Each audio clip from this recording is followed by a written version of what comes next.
Hello? Hello, everybody. Happy Thursday. Good morning and welcome to today's live stream in the blistering hot temperatures.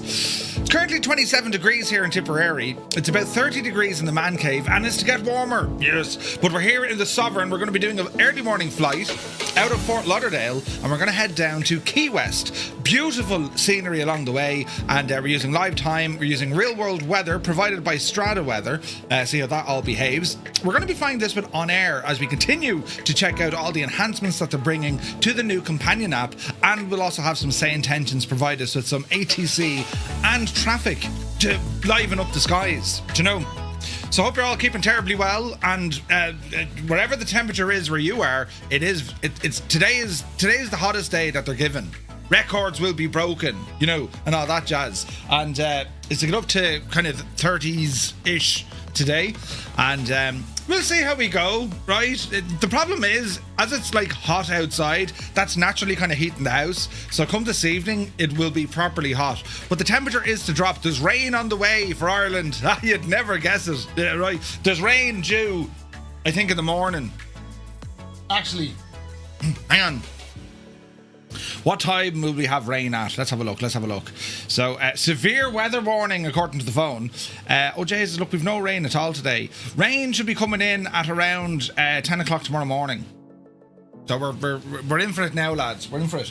But anyway, hope you're keeping well. Who's here? Look, on this, a Thursday morning. Eamon 1973, top of the morning to you, bud. Hope you're well. Stick Figures here. Quacka, good morning. Daza T. Arab. Welcome in, Daza. Avra Vulcan to the house. Malky Mac, thank you very much indeed for 16 months. Cheers, bud. You're very kind. Creo, good morning to County Mayo. Hope all is well there. D. White is calling in from Sligo. Welcome in. Rob Dag is here, good morning. Guard Gaming, hello to County Galway. Commander Balosh, a very good afternoon. It's hot as balls in 37 degrees in Germany. Jesus. Aircon to the last. Blinky, good morning. Filthy is in the house. Idle Cutoff. Hab indeed. Hope you're well, buddy. 98 Vulcan is here. Good morning to you and good evening from me. I'm just lurking tonight. Hope you have a great flight. Loved the brief review of the new Fokkers you flew in the F-27, F-28 and F-100 on a regular basis during your total of 4 years working in Papua New Guinea. Ooh. Very nice. Commander Balosh, 195 streams, buddy. Thank you very, very much indeed. Saturday, temperatures to get to 40 degrees. Yikes. Was at Marley Park last night and a Cessna kept flying over the concert. Who was on at Marley Park last night? Naughty Gnome is here, good morning. Sunjammer, good morning, hope you're well. Soaring AJ H. Man, hope you're well. We're not too far from your neck of the woods. The Boise, hope all is well. D. White says the leaving certs were late with their duty. Oh wait, are they getting the results? They don't get the results yet. No. They get their they've just probably started or finished. Wait, what are we, June? They're probably just finished, are they? The Impossible Face, good morning. Staying up till silly o'clock was a stupid idea. There's nothing worse, isn't there? Do you know, you stay up all shag at night and then you're up the next morning and you're just up, you're written off for the day. Nothing worse. I'm Pierce is here, good morning. Thunderstorms up here in Sligo, says D. White. Ooh, interesting. We had a good bit of rain this morning in Mayo. It's very humid now. We've had nothing like that here. It's just been sunshine, hot. Bit of a breeze this morning, but that went fairly quick, you know. Recently, I've been going down the rabbit hole with the Antonov AN2, says Avra Vulcan. The AN2 is a great airplane. And the recent update, of course, with the AAU5, it's very, very good. But yes, Sim Guy, good morning. Oh, you were talking about the good weather. Ah, I see. DK Funfly is here. Now, let me see. With our daytime streams, if you're having any issues at all with the sim or any questions and you're like, how does he do that? Don't be afraid to ask and we'll try and get them answered for you, you know. Jojo1 is here, good morning. Beautiful morning. Hope you're well, buddy. The Austrian F1 race is under a heat hazard warning this weekend. That's right, they're racing at the Red Bull, well, they're supposed to be, you know. Dave Cleary, legend Dave. Welcome in, Dave. Shuller Pilot is here, escaping to Alaska in the sim. Right? Brilliant. JP Gaming's in the house, good morning. Hope all is well. Lunchtime stream, brilliant. But yeah, the Sovereign got an update the other day. We're going to be finding that. We're also going to take a look at tonight's VATSIM flight out of, where are we going? Jamaica back into Tampa. that's what we're going to be doing later on. So I've been looking forward to getting back into this jet. As I said, we're absolutely spoiled now with business jets. The Falcon is due out today. We already have the excellent FS Reborn Phenom, and of course we have the Sovereign and the other aircraft, the C750, of course, from FlightFX. We've some really nice aircraft, do you know? But yes, Wingman, good to see you, bud. They'll be using the same cooling kit they use in Singapore, probably. How's the Strata weather going? It's quite good. I've been enjoying it, and it seems to be well. It is accurate. It's it's great. The only issue, and they're working on it. It is getting better. It's that kind of transition between weather. The last thing you want is weather popping in instantly. You want to see that kind of gradual transition. So they seem to be working on that. Do you know what I mean? So we'll see what happens. Users here, good to see you, bud. Hope you're well. But yeah, so we'll be checking out this aircraft as we go for the spin. Key West is one of the most beautiful destinations on the planet, especially from an aviation perspective. It's a lovely airport, and we'll be checking it out here. It's MK Studios version, which is very, very good. Excellent. So that's our flight, and as I say, we're going to take a look here at OnAir, because we know Malky has been flat out busy expanding our operations with the virtual airline using OnAir, and there's a number of new aircraft there as well. I'm very much building up ours on our business jets, and once I'm kind of very confident and comfortable with them, we'll be jumping on over to the VA with OnAir and expanding all of those.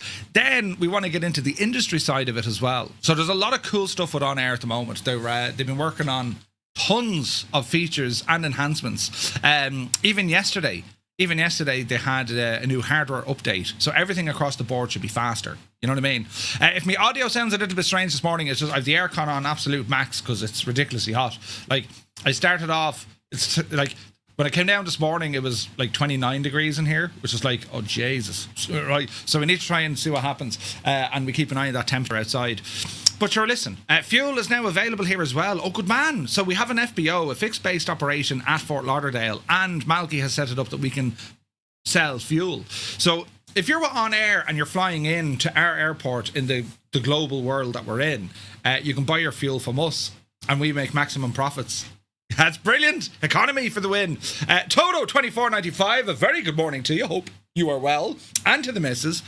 Toto, do you have a motorbike and the missus, or do you both use the one bike? I can't remember if I asked you that. You can't sell fuel yet, or we don't have the skills. So we can buy fuel. Okay. Oh wait, we can buy our own fuel. Well, that makes sense. Okay. Apache is here, 200 streams in a row. Cheers, buddy. Very kind. JP says, would you consider doing a tips and tricks for OnAir? I just moved from onboarding to advanced career, and geez, there's a lot. There is a lot. Yes, there is a lot. We'll take it kind of slow. Like, the thing with OnAir, the depth of it, to some folks, it kind of puts them off because they're just like, what am I going to do with this, right? But with the new OnAir companion app, everything's starting to become way more easier to navigate, and I'll go through some of that here now in a moment. It'll eventually be the main app as they're building it up. Do you know what I mean? So we'll see how we get on. Where is this now? Where is this now?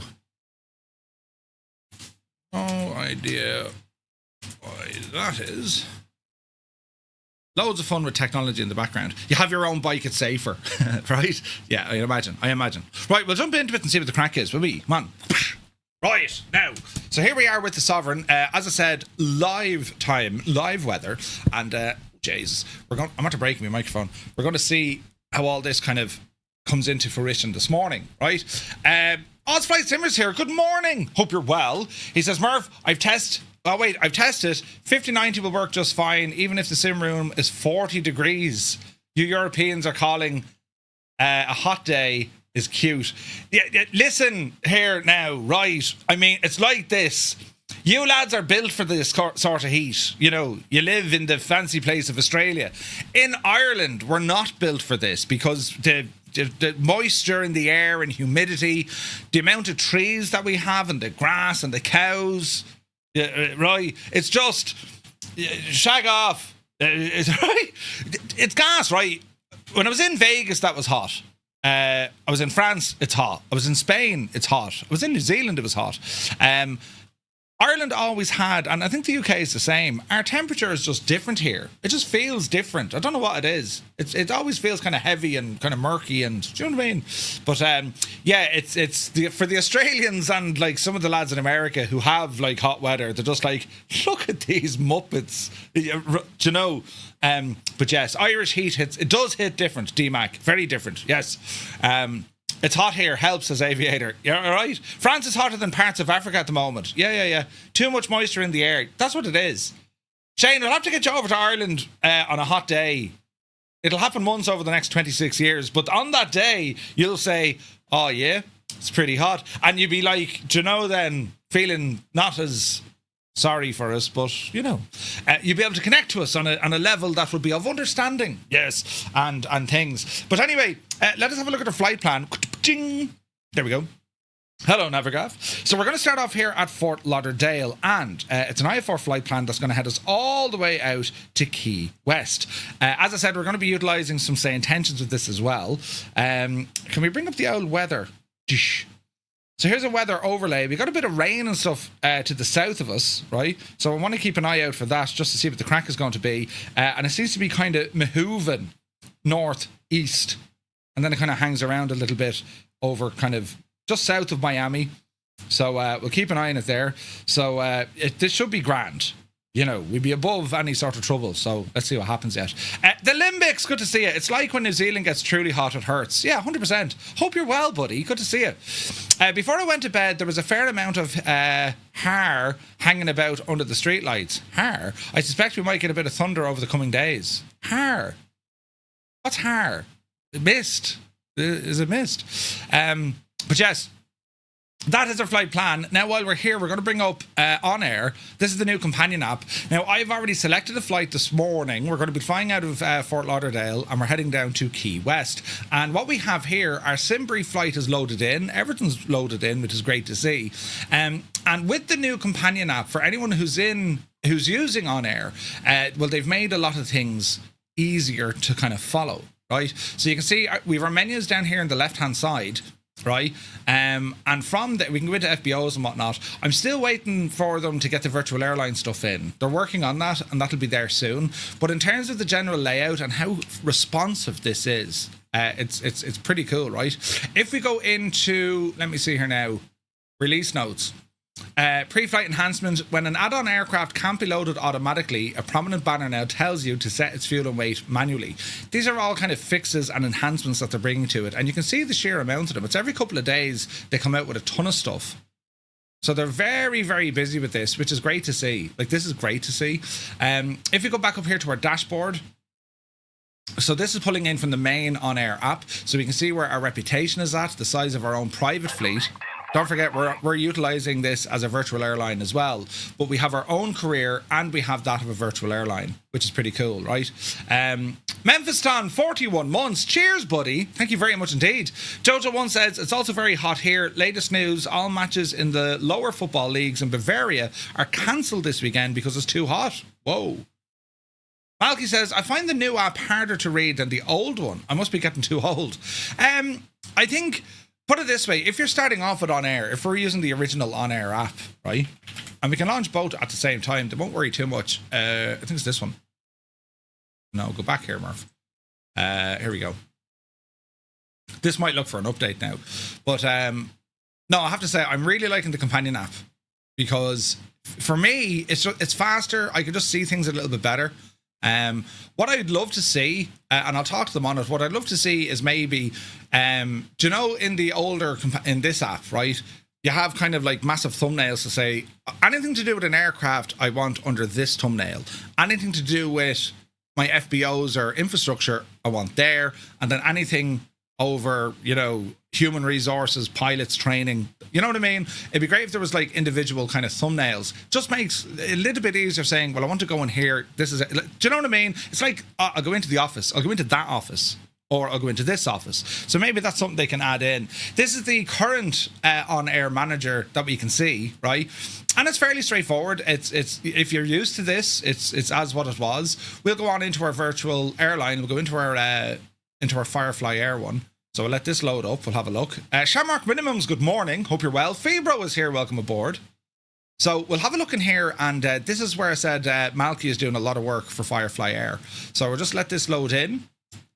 And this is like the companion app will load instantly. You're in, right? With the standard one, it just takes a little bit more time. But it's very functional, very, very functional, you know. Skippy is here, good to see you. Let me see. Austin, welcome in.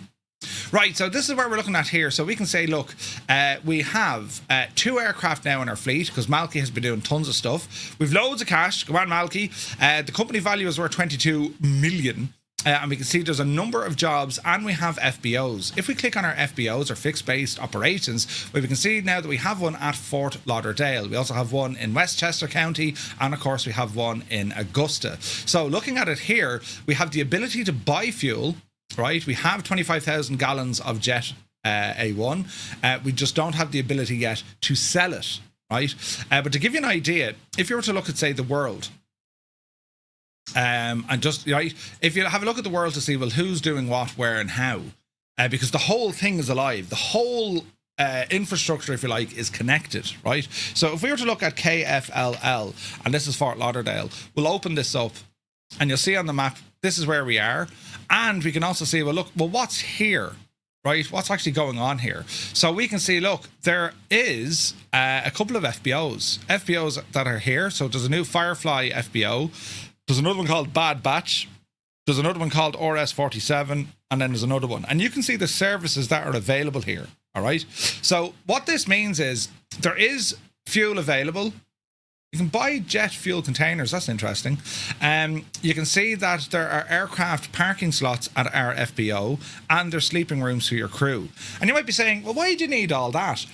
When you're utilizing OnAir and you're flying missions, or you're flying routes in it, you have to consider, if you're an airline pilot, you have to think about your crew, your cabin crew, your flying crew. So when they get to an area, well, they need to rest. So then you'd have another crew starting off, and then they would continue on with that aircraft, or you would schedule it in such a way when the aircraft arrives, it has a 12-hour kind of a gap, and then it goes off again. Like, it's quite incredible what this bit of software can do. It is absolutely brilliant. The hotel fees start adding up, 100%. So you can see everything about the airport, what's available in that. So yeah, it's absolutely brilliant, right? User, thank you very much indeed. When it comes to our fleet, so Malky has gone off and grabbed 2 aircraft. He's leased them. So we do have a Sovereign, and we also have a Grand Caravan. Now, this is important because we can have a look to see what these aircraft are capable of, but also it's not just an aircraft. We need to consider, right, if we lease an aircraft, we can lease the aircraft based on a rate and also a service plan, so we don't need to worry too much. But if we break it, unless it's insured, we're in trouble. If we own our own aircraft, it gets very interesting, because we have to pay for the maintenance, the 100-hour inspections, the servicing, the insurance, landing fee, all of that. But we also have the ability to rent out our aircraft. So let's say, for example, we flew a crew into Fort Lauderdale, and our aircraft and crew are now going to wait for 12 hours. Well, we could actually make our aircraft available for, say, 6 hours if another airline or VA want to utilize our aircraft for like 6 hours or 7 hours. But again, you got to plan it so it doesn't impact on your own schedule, which means then you're going to be getting better utilization out of the aircraft, which is more profitable. But then you also run the risk of another airline or a crew causing damage. And if they get a delay, and you know what I mean? It's very, very cool. Like that, it's your imagination is the limit on this one. You know what I mean? Malky says, yeah, I've got a Vision Jet available if someone wants to do a check ride. It's just class. Absolutely class. Murph, you know when you get aches where you didn't know they could ache, you have that except sweat. Brilliant. Also, when it comes to the aircraft, you can fly pretty much anything, but if you want to be able to utilize it on your company routes or missions, you need a check ride on the aircraft, and that's usually 20 minutes, half an hour flight with the aircraft. They put you through your paces just so you know that you know what the crack is. And all the while, you as a pilot, you're building up your own pilot portfolio, or indeed you don't want to do any flying, you just sit back and you allow the VA do it itself, either with real world pilots, or you can use AI pilots. Same goes for crew, ground crew, engineers, mechanics, all that kind of stuff as well. We can have a look then to see with the aircraft itself. We can buy the aircraft outright. We can see any work orders that have been assigned to that aircraft, and we can check out FBOs. We can find out where the aircraft is and where it isn't. And if we need to move it, we can then organise a ferry flight. That's where a lot of these freelance flights come in. It's just a ferry flight. Fly the aircraft from one airport to another to relocate it for the next mission. That goes on quite a lot in the real world as well, depending on the aircraft, of course.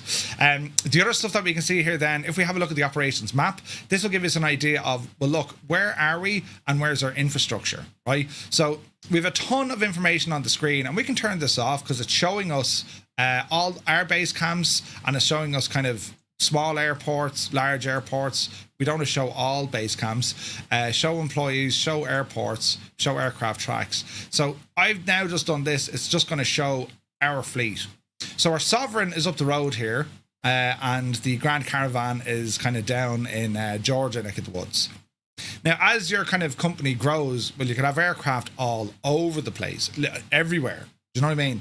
But as we're starting off, it's nice and easy. We can also keep an eye on employees. So, for example, you could have a brand new pilot or a crew that you've hired, and you suddenly find, Jesus, they're miles away from where the aircraft is. You need to think about getting them to your location, right? We need to fly them in here. You know what I mean? So there's a lot of stuff there. And if we were to look at our people, our employees, we've nothing here at the minute. If we want to go off and hire employees, again, this can be AI pilots, cabin crew. You can name them, right? So you can see, well, here, look, we can go by pilots. And here's Evelyn Williamson. Flight hours, she's 1,500 flight hours. You're looking at her punctuality, timing, that's important. Stress resistance, that's important. Complex aircraft, the weather, the schedule, all makes sense. The cost per week, cost per hour, and then wages. And then you can go off and evaluate them. And what's nice about this, we can actually go in here and customize these people. So if we want to hire them, we can say, well, tell you what, Evelyn Williamson will give them their own name, and you can see what certificates this person has. And then you hire them based on that. And then you can say, listen, you can hire them for a temporary contract, right? Rambog Mort is here. Thank you very much indeed for 44 months. Cheers, buddy. Hope you're well. 44 months, man. You can hire Evelyn for a single flight, or you can take her on as a contractor. Sorry, you can take her on as an employee, or you can hire her for freelancing. You have the options here, right? And that just depends on what you prefer. You could have an aircraft leased for 6 months. Okay, I'm going to hire a pilot for 6 months. This kind of crack. And you know, why you might want to have an aircraft for that amount of time and not forever, it all depends on what's happening inside the economy. So if we go into the logistics center, we'll see what flights are available directly to us, or if we're going down the road of the of industry, we could be already tied in. We could have signed a contract with a certain industry to say, yeah, we're going to fly all your stuff from A to B. But they only produce 3 months of the year. This kind of stuff, right? Maybe it's winter stuff they have to do, or maybe we have to get supplies into like the Northwest Territories before winter hits. These are the things you can do inside this economy mode. It's massive. Then as a freelance pilot, I mean, you can do anything from your passenger cargo, sightseeing, rescue. They even have fighter stuff gone in here now as well. Kind of escort work, patrolling, right? Depending on, of course, the fleet that you have when it comes to the aircraft. And then we can go in airports and base camps. So OnAir are pushing this out. We will be able to build our very own airport. They have base camps active at the moment. That's where you can build a bit of scenery pretty much anywhere on the planet. Airports are coming, allowing us to build our own airport. And they actually inject that into the simulator, meaning that then anyone else who's flying on air will see your airport. They can literally fly to your airport that you've created. That's all coming down the track, that's incredible. Just incredible, right? And that's kind of it. Like when you're looking at to say, well, right, what can I do with OnAir? You have freelance, you have all the tours you can do, you can work for a company, you can start your own company, you can be a contractor, or you can just look at the whole management side of it. On top of all of that, then you have the industry tycoon sort of stuff. So if we go into the industry's dashboard, we can see if we have any factories in place, which we don't. but you can see where there's different factories, right? Or we can go off and say, right, there's a trading hall, so we can see, well, look, this is the price of various resources. So let's say, for example, if we have an FBO at an airport and we suddenly realize, hey, there's resources near our airport and they're worth a fortune in the trading hall. We can buy them for 10 and sell them for 1,000. This kind of crack. Next thing you'll start saying, right, well, we're going to operate a base camp here because we want to be able to fly these resources from this location over to somewhere else and then sell them, and then you're getting maximum profits. And if you go that road, if you kind of look at your airline to say, I'm going to go off and do the industry side, it's the same money coming into your overall company, which then means if you want, you can go to one of the world's major airports and you can undercut all your competition in terms of the ticket prices because you're being subsidized by your industry. So you'll now start taking over all the major routes, your London to New York, your Paris to New York, all this kind of stuff. Because if you just try and jump in, you know, at a major airport, why is anyone going to fly with your airline? They're already happy with all the other ones. So you need to have something there that'll offer your passengers something different. You're either going to get them there quicker, you're going to get them there for a cheaper price, or you're going to offer more a luxurious experience, and you'll get that extra experience by employing the best possible cabin crew. So you have all these options to consider. Plus, another way, if you're, you know, if it's not just resources, you could have the ability to buy in your own fuel, and you can also build your own maintenance departments at various airports. It's kind of, if anyone remembers like FS Economy, it's like FS Economy, but like blown up completely. Massive, right? There is quite a bit to get yourself, you know, fully immersed in everything because it's tricky to follow. The good news is there's a lot of help along the way. There's great tutorials. They have their own wiki. And as I said, with the new companion app, which they have up and running, that ended because I opened up the other one. With the companion app up and running, you can just go in and figure out, hey, how do I figure this out? How do I learn this? You know, how do I do this sort of flight? It's all here in the new companion app. You can go off and figure it all out. Do you know what I mean? So yeah, there's a 7-day free trial with OnAir. No obligation to buy. Give it a shot, lads. There is an awful lot to it. I mean, when you're looking at your pilot profile, when you're looking at your skill points, all of this kind of stuff, it is unbelievable. What's dispatch saying? So here's a briefing. So we can get a briefing, right? Because it knows where we're going to fly from. This might just take a moment. I'll close off the other on air because that could... hold, 5 pounds of freight for Key Westintel. Routing from Kilo Foxtrot Lima Lima to Kilo Echo Yankee Whiskey. 126 nautical miles, with Kilo November Quebec X-ray as your alternate. Mind the special handling. Human pilot required. Deliver everything on schedule and report any deviation. All right. We can find out the ATIS information as well. So you're getting a quick rundown from your dispatcher to say, hey, this is what you're up against. Now, what's pretty cool with OnAir can integrate with, say, Intention, so you can get the same information across both platforms. Pretty cool, right? But this is going to be our tracking. So we've loaded in our aircraft and we are on the ground here at Fort Lauderdale. We're going to head down the road into Key West. We're flying with OnAir. We can see our departure, our arrival. This is a freelance flight. It's pretty much Tracking like a ferry flight. The flight will be logged until you cut the engine. So OnAir is going to monitor our entire flight. What makes this pretty cool as well, we can go in and have a look at our score at the end of the flight. And this is great for training. This is where you're going to learn about, okay, by speeds, or, you know, the landing gear was deployed when I was going too fast, or the, you know, the bank angle of the aircraft was too much. It's going to give you all that information during your flight with a map. So you can go back and say, that's where I went wrong. You know what I mean? So it's very good from a learning aid as well. Sidebok is here, good morning. Escort work, right? Stu Snape, good morning. Starting to melt now on a quick rise up to 35 degrees. Jesus. On a stream streak last night, now I'm just streaking. 27 degrees here at the minute, but yes, it's going to get a lot warmer. So OnAir is just going to do its stuff in the background, right? We'll close out the current app.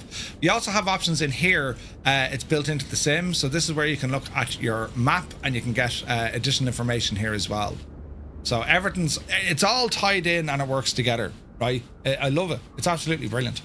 So with our flight today, we're going to be taking the Sovereign. A bit of air traffic here with Say Intentions. We're going to be taking the Sovereign down for a spin. So to get ourselves up and running, we are going to get into the aircraft, get ourselves up and running, and we're going to be looking for our clearance here out of Fort Lauderdale. So over to our EFB. Let's have a quick look. We're going to open up the GPU box. Ground, we're going to request the GPU. So go ahead and pop that in. We can remove all the exterior covers, wheel chocks and all the jazz. Payload, we're going to load this in from SimBrief. We can do that from OnAir as well.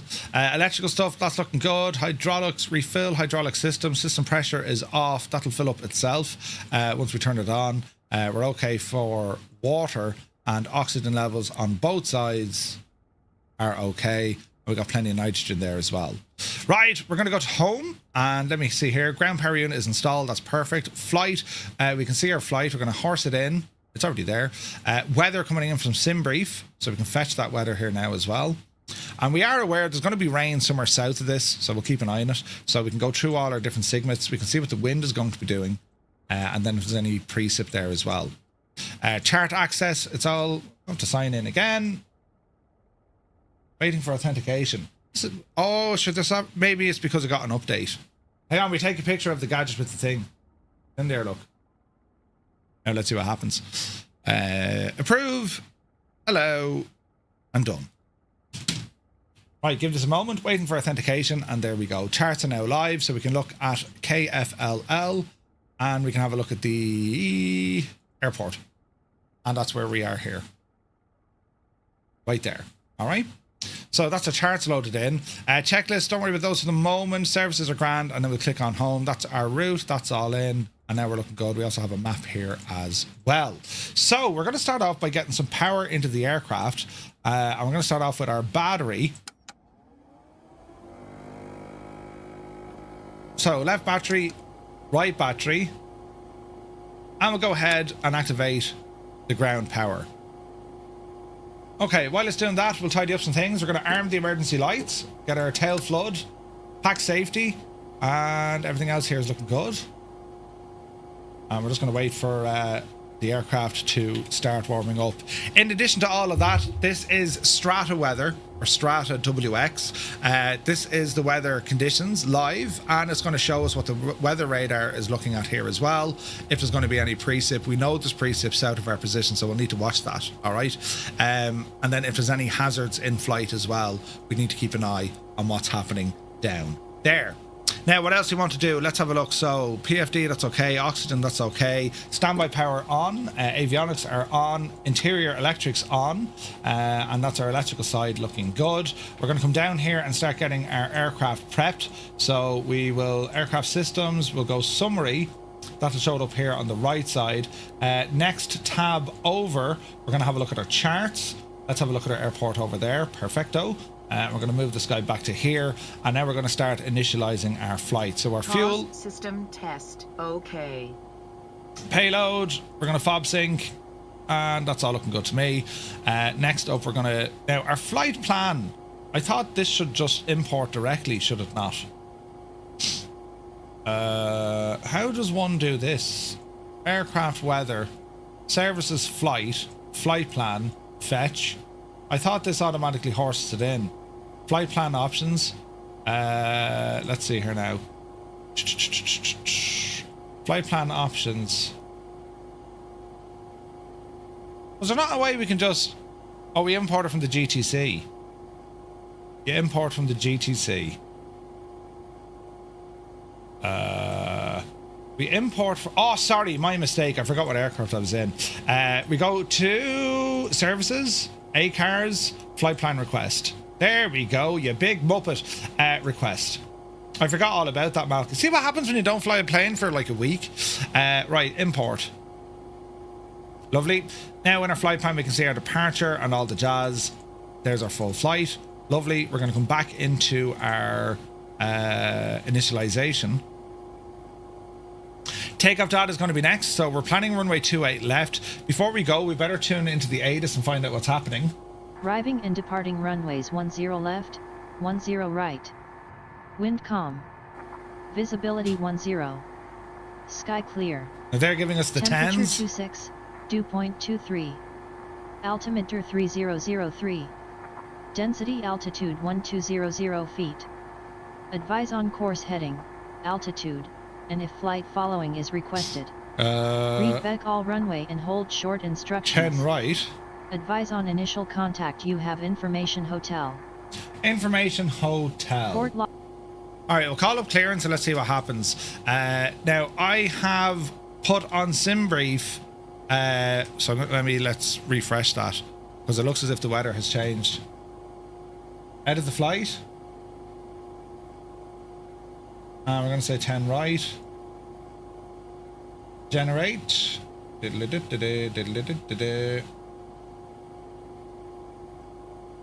Let's just make sure that it's all singing off the one hymn sheet. Now, give it a moment. Try a PDC for fun. Will we get PDC? We might get PDC. ACARS, departure clearance, request. What was the ATIS? Ways 10 left, Hotel. 10 right. Wind calm. Visibility 10. Sky clear. Temperature 26, dew point 23. Altimeter 3003. What's me parking? Density altitude 1200 feet. Advise on course heading, altitude, and if flight following is requested. Read back all runway and hold short instructions. Advise on initial contact. You have information hotel. There's no gate number. We're down at the Fort Lauderdale FBO. Hollywood International Airport. Information hotel. I can't seem to send that, Malky. 0953 Zulu. Arriving and departing runways 10 left, 10 right. Wind calm. Visibility 10. Sky clear. Temperature 26, dew point 23. Altimeter 3003. Density altitude 1200 feet. Alright, let's see what happens Advise here. on course heading. Request sent, status or accepted.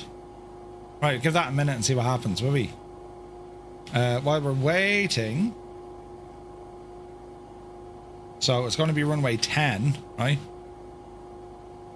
Let's get some Navigraph open.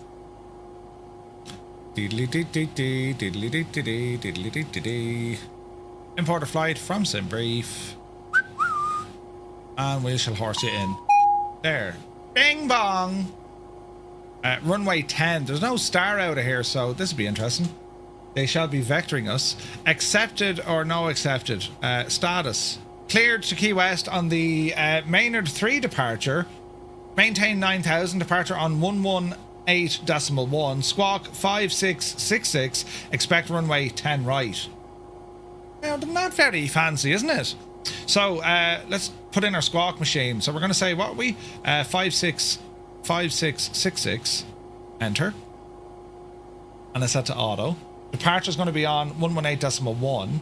And we're on the Maynard 3. Okay, so let's go back here into our flight plan. And make sure. Departure is on the Maynard 3 departure. Runway 28 right. No. It's now going to be... let's see here now. Bum, bum, bum, bum, bum. Let's do it this way.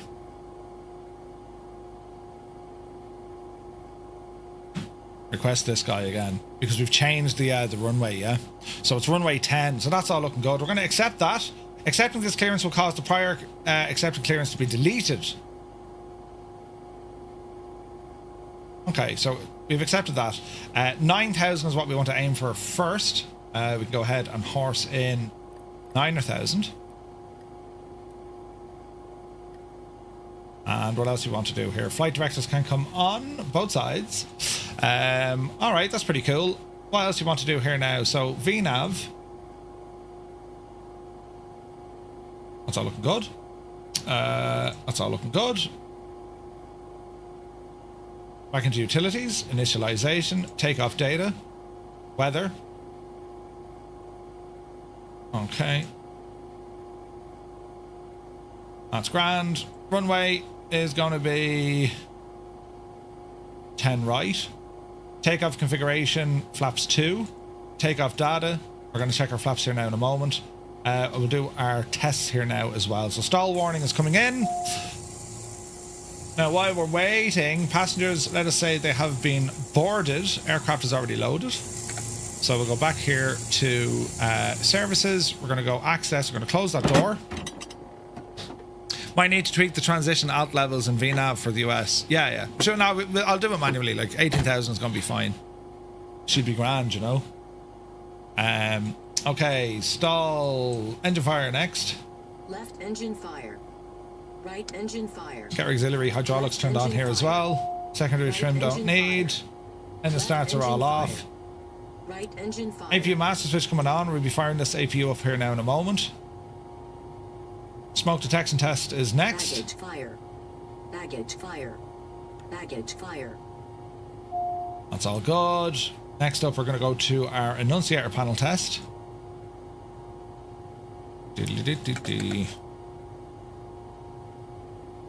All our lights are on. Yep, it's a Christmas tree. Lights are working. Traffic has already passed. And we'll have a look then at our overspeed test after that.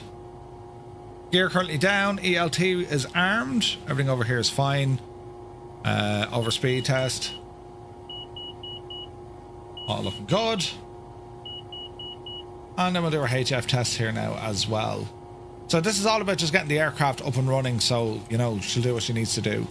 Flight plan has already gone in here, so speed bugs are in. Nav source is FMS, that's what we want. Everything here is pretty much okay. Control lock is on. Disengage the control lock. We're looking all okay here from pressurization and all the jazz. And our final test here when it comes to our Garmin unit. And then once this is done, we continue on in. Johnny Mon is here. Good to see you, buddy. Ryan D. Walker, welcome in. Good to see you, lads. Hope you're having a nice day. Still 27 degrees in Tipperary. 31 degrees in the man cave. We'll okay all this. And accept initialization. That's the aircraft up and running. ATC data link facility. That's all okay. CPDLC, we're not worried about that. Right. So, let us go into our flight plan. Our departure is already in there. And we'll be able to bring that up over as well. So we're going to be on ground. Now, we don't necessarily need to ask for a push and start. We're at the FBO, so we're just going to fire this one up. We do have our clearance. So once our engines are up and running, we're going to talk to ATC for taxi. So we're going to start the APU. We're going to tune to ground 1 to 1.4. 1 to 1.4. APU is coming up.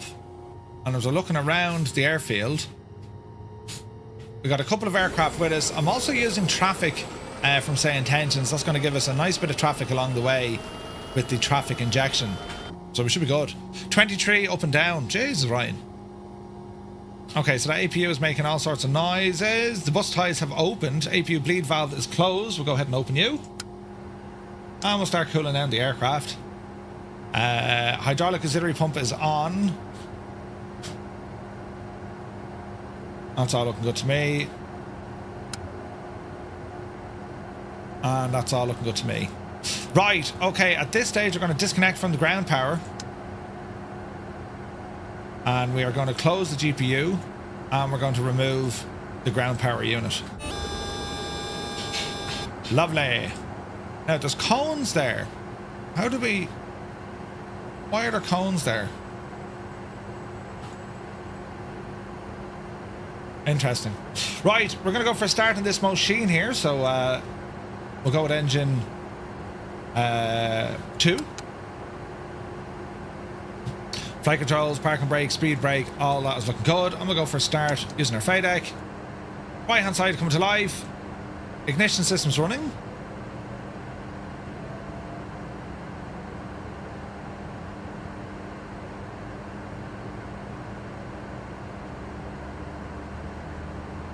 Waiting for ITT. There she goes. N1 is coming up. Allegiant 2150, ready to taxi. Allegiant 2150, runway 10 left taxi. Hey, Sir Council, good to see you. Tango 4, Bravo, Bravo 1. It doesn't need an APU runway for start. Left taxi via Tango, Tango 4, Bravo, Bravo 1, Allegiant 2150. See all the traffic on our map here now as well. This is all from Say Intentions, look.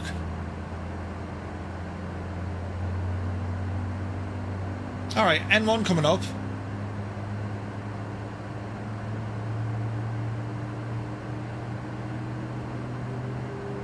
Hey, Sheffy's here. Good to see you, bud.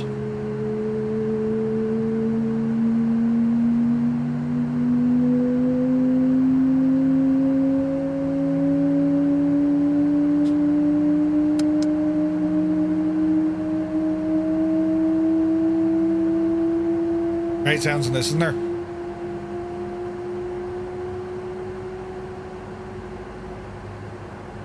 To be honest, we can just leave that down out of the way. Okay, so engine 2 is coming up. Close the glass. Master switch on engine 1 and fire for effect. Ignition is on.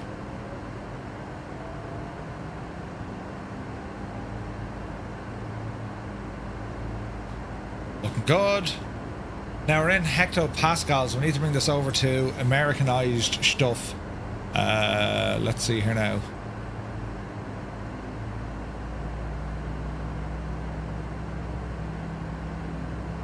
Let me see. There we go. That's the standby unit. How do we do it in the main one? Passenger displays, EFB units. So would it be down here?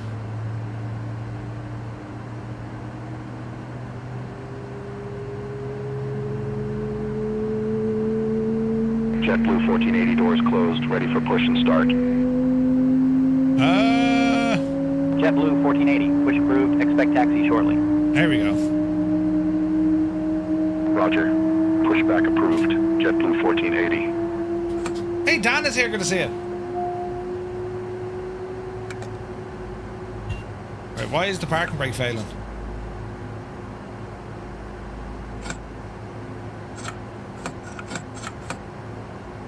Parking brake on. Yet the plane is moving. Uh-oh.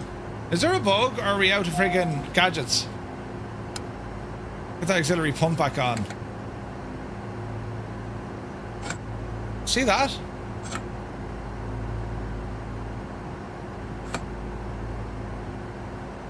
Right, that seems better.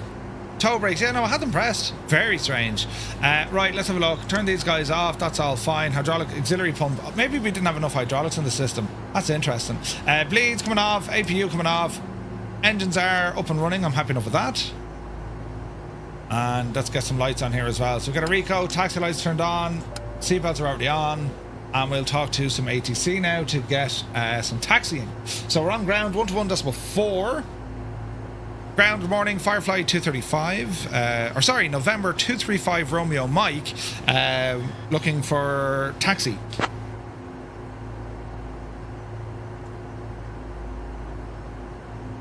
November 235 Romeo, Mike, Fort Lauderdale ground, runway 10 right taxi via Juliet, Juliet 1. Juliet 1. Taxi runway 10 right via Juliet and Juliet 1 for 5 Romeo Mike. Alright. Juliet and Juliet 1. Have a look. 10 right. So Juliet and Juliet 1. Okay, so it's kind of in front of us to the left. Alright. Off the brakes this time. Chocks on until you get park and brake on, CAS message. Oh, but I engaged the park and brake. JetBlue 1480, ready to taxi. I don't know, Malky. It's a Murphy issue for sure. JetBlue 1480, runway 10 left taxi via Tango, Tango 5, Charlie, Charlie 4, Bravo, Bravo 1. Right. Runway 10 left taxi via Tango, Tango 5, Charlie, Charlie 4, Bravo, Bravo 1, JetBlue 1480. Morning, Shane. Let's go through our takeoff and departure briefing, please. We'll hang down here to the right. Not mad on that view. All right, Murph. Here's our departure briefing. We'll be departing from runway 10 right at Fort Lauderdale. We're flying the Maina 3 departure with an initial climb clearance to 9,000 feet. Transition altitude is 18,000 feet. After takeoff, we'll follow the SID profile. Weather at departure shows calm winds and clear skies. In case of an engine failure below 400 feet, we'll continue straight ahead. Above 400 feet, we'll follow the engine out SID procedure. for any abnormalities before V1, we'll Maintain. reject the takeoff. After V1, we'll continue and handle the emergency. We've been cleared as filed. Squawk code is 5666 and departure frequency will be 118.1. We're configured for takeoff with flaps 5. V1 is 9 knots, VR is 9 knots, V2 is 110 knots. We'll climb out at V2 plus 10 knots. I think we're ready to go, Captain. Hooly doolies. Hooly doolies. Over the tower, 119.3 for 5 Romeo Mike. See ya. 119.3. Alright. Look at the state of this. Early morning departure, lads.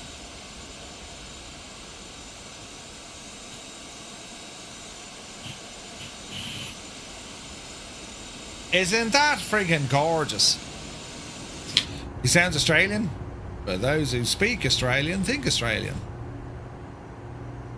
Okay, so Juliet and Juliet 1. Keep an eye out for traffic here now as well. As I said, we're using traffic, so we'll have to keep an eye. Tower, very good morning. November 235 Romeo Mike, holding short runway 10 right at Juliet 1.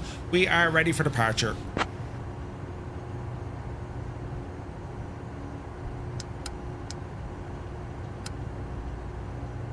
Alright. November 235 Romeo, Mike, Fort Lauderdale Tower, runway 10 right, winds calm. Fly runway heading, cleared for takeoff. Fly runway heading, clear for takeoff, runway 10 right for November 235 Romeo Mike. Alright. Right is clear. Left, clear. Alright, ladies and gentlemen, let's get ourselves into position. Allegiant 2150 short of 10 left, ready for departure. Allegiant 2150, winds 340 at 3, runway 10 left, cleared for takeoff. Okay, sit tight. We're going to go 10 heading. left, cleared for takeoff. Allegiant 2150, thanks. We're going to say heading is going to be centered. We're going to engage heading. We're going to say altitude. Runway. We're going to say 0. Contact departure. Right, remaining. VS. We're going to be climbing 7,000, Switching to departure, at 800 1500. feet. Stab trim. Come on, Betsy. Down you get. Down you get. There we go. Auxiliary pump off. Alright. Let's go flying. Power coming in.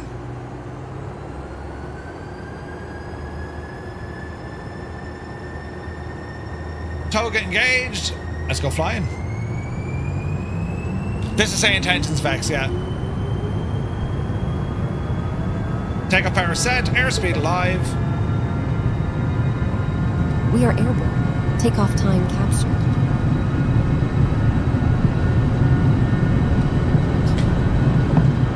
Upsie daisy. Pause, ready to climb. Gear up. And we are all the way up to 9,000. Flaps coming in. We're flying that runway heading until we're told otherwise. 5 Romeo Mike, contact Miami departure on 118.1. Over to departure 118.1, 5 Romeo Mike, thanks.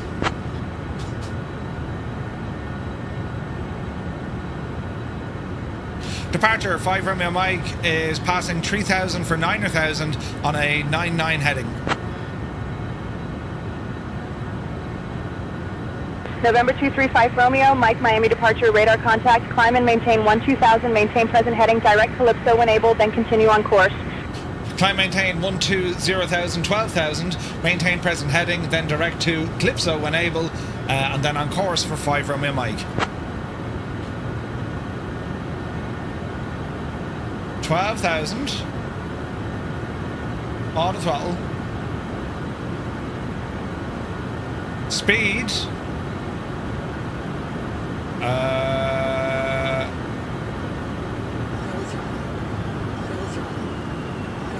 Watch that now, Betsy. Auto throttle's okay. Now she's looking for direct Calypso when able. So we'll just do a direct Calypso. Calypso. Romeo Mike, climb and maintain flight level 260. Climb and maintain flight level 260, 5 Romeo Mike.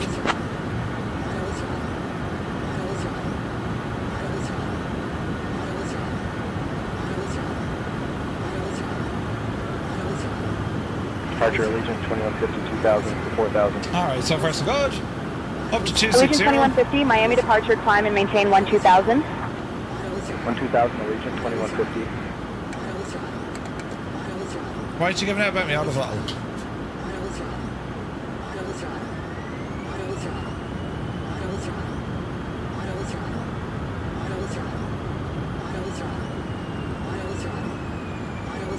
Why are you giving out about me auto throttle?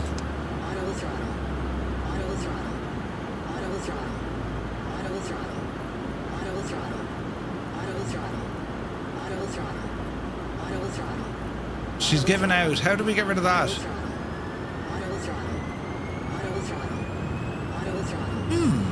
She is angry, yeah. I don't get it. We're set. Click the button at the back of the throttle to deactivate it and then click it again. I've done that twice. Ah, now it's working. Okay. Thank you. Thank you. Right, passing 12,000. Loads off. Departure JetBlue 553 2000 4000. JetBlue 553, Miami departure, climb We're and direct maintain eclipse though, so we're okay for the moment. Climb 1000, JetBlue 553. So we're on charts here. Let's go back one and we'll look at the weather radar. Turn it on. She's on weather. We'll go vertical. That'll do. And we're looking at our aircraft systems. Summary is looking good. Nav, beacon, pulse, pressure's all okay. Passing 15,000 feet, we continue on. We are on nav mode, please. Thank you. And now we want to do direct to Osty. November 235 Romeo Mike with a request.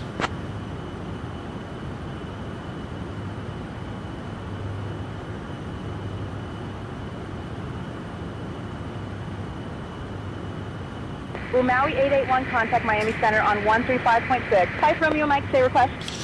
Request direct to waypoint Osty. That's Alpha Uniform Sierra Tango India. I mean, they could tell us to shag off, you know. Mac Vision, good morning.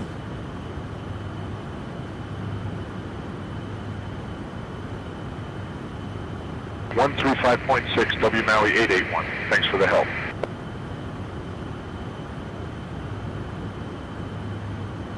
Five Romeo Mike, direct Osty approved. Direct Osty approved for 5 Romeo Mike. Thank you. All right, let's go standard barrow. Flight level 180. Right turn coming in. We're heading down to Osty. Man, look at that view. Look. Jeez. Maui 881, contact Miami Center on 135.6. Five Romeo Mike, contact Miami Center on 124.7. Over to Miami Center, 124.7. 5 Romeo Mike. Miami Center, good morning. November 235 Romeo Mike, climbing through flight level 190 for 260, direct Osty. Alright. November 235 Romeo, Mike, Miami Center, identified. Good morning. Good morning. Is there a minimum height you can fly at, or are you allocated? Because we're flying with IF4, instrument flight rules, all our different altitudes are already set. Caribbean Airlines 8045, contact Miami departure on 120.5. I got to speed up. 120.5, see ya. Caribbean Airlines 8045. And we're climbing up to 260. We'll probably get another step climb after a while. Hey, Crotty, hope you're well, buddy. Allegiant 2150, contact Havana Center on 133.35. Is there a setting to make them talk slower? Yeah. You can bring them right down. Havana Center on 133.35. This is pretty much as fast as they can go. It all depends on your own experience. Are you new to ATC? Are you very comfortable with it? Mike, climb and maintain flight level 280. Climb maintain flight level 280, 5 Romeo Mike. Up. That's an interesting step climb, but it's not it wouldn't be strange for Miami to give you mad steps along your route, because as the traffic is, look, there's a lot of traffic here. That's why we're not getting it clear straight up. You know what I mean? Just Roy, good morning. Yes, man, it's 28 degrees here now. ICAO recommends 100 words per minute. 15, contact Palm Beach departure on 127.35. 127.35, see you, Delta 1215. No, it sounds about right though, Vex. It sounds about right.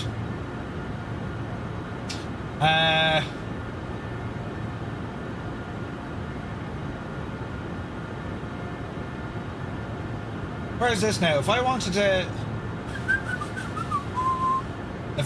go into American this, 1471 contact, Jacksonville Center on 133.325. we can kind of put in our own kind of skill level. You know what I mean?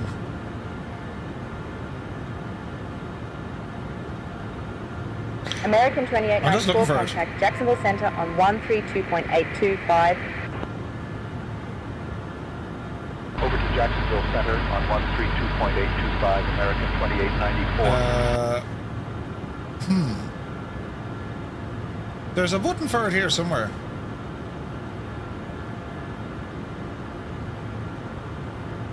There is a setting you can dial it down. Lurking while working, toasty here, but at least there's a breeze. Oh, nice. All right, we've hit our flight level of American 1471, 280, Miami Center, and we're Roger. just getting our speed back up. Looking a bit confused, Murph. Me confused? Never. No, there's a setting somewhere with saying intentions that you can slow down the speed of ATC. I'm just trying to remember where it was.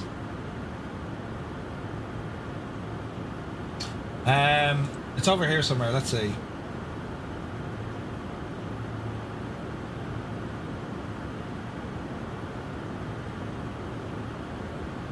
Unless, of course, they've JetBlue moved it. 1480, Miami Center, Roger.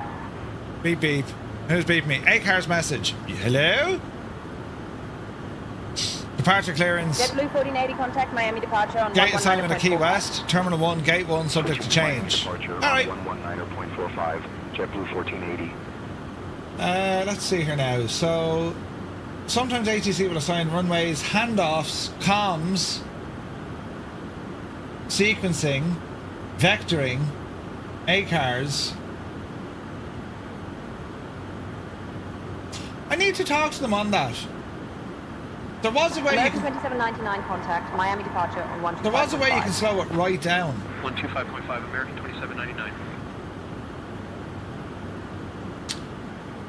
It's got to be. I wonder if it's in the app.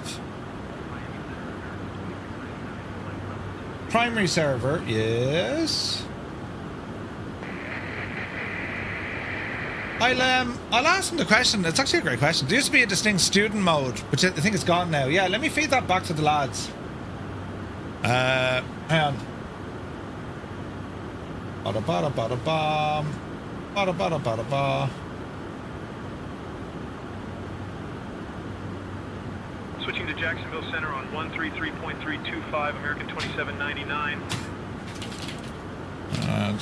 Just wondering, is there a way to American slow 1471 contact, down Miami departure on ATC 128.6. chatter to us and other AI aircraft? There used to be a distinct student mode which helped keep things a little slower.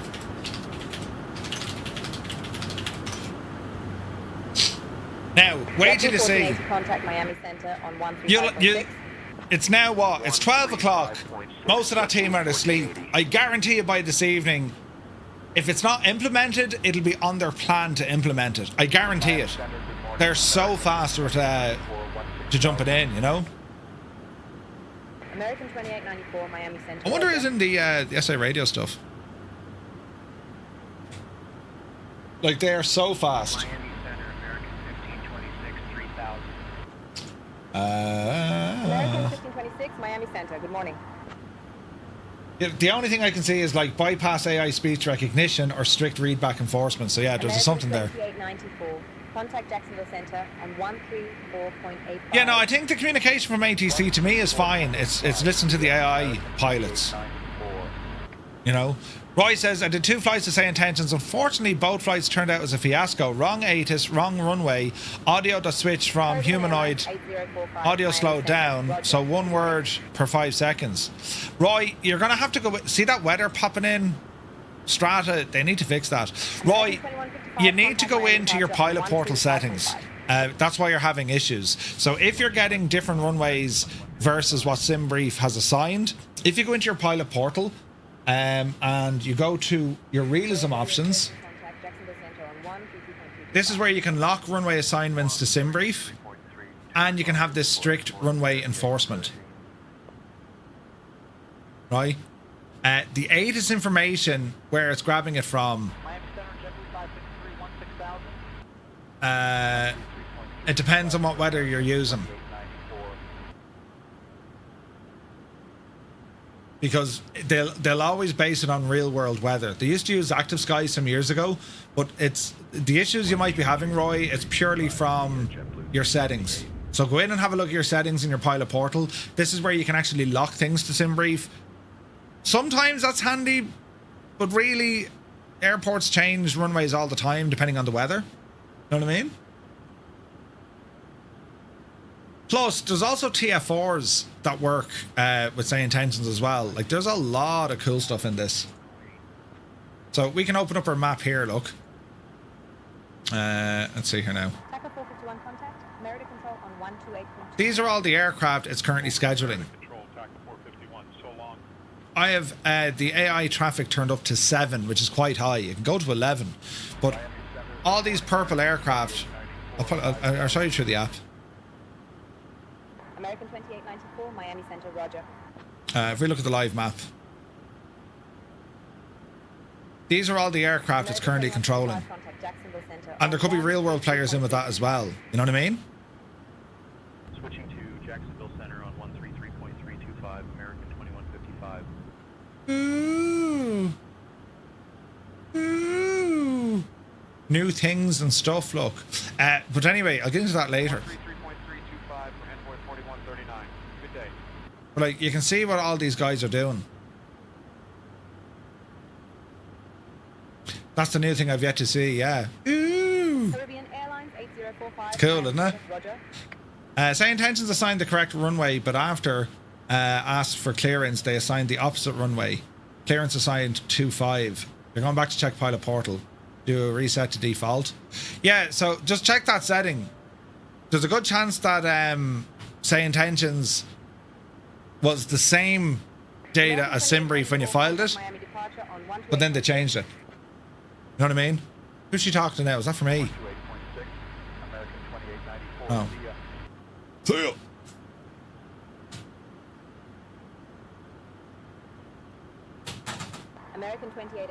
But the vast majority of, and I mean this honestly, the vast majority of issues, they're usually on the setting side. You need to just go in and make sure they're there, you know. Energizer, good to see you.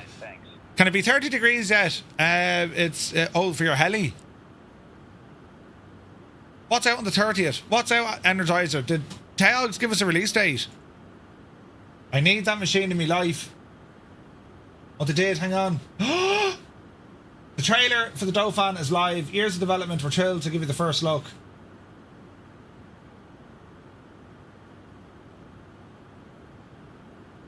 When's this coming out? Oh, be the Janie. Turn all this down now for a second. We do like a Dauphin. Look at the state of that. American 2889, contact Miami departure on 128.6. Switching to Miami departure on 128.6, American 2889.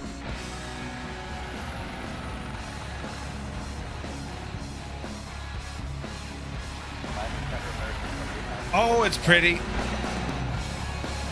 American 2894, Miami Center, roger.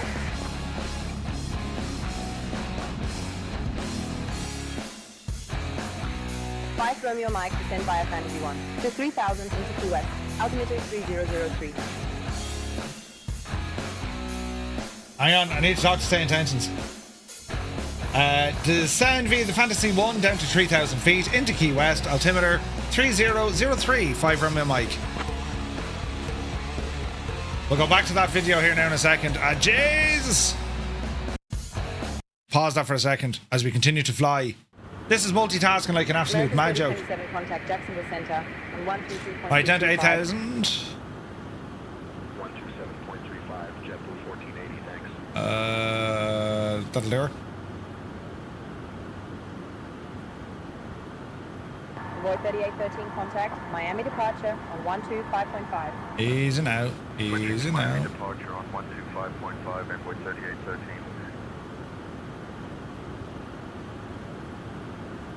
Right, start dropping her down. Watch the speed. Now, back into my video. The state of this.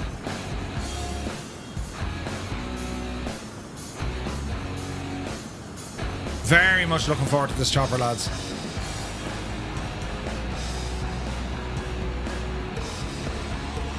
Oof.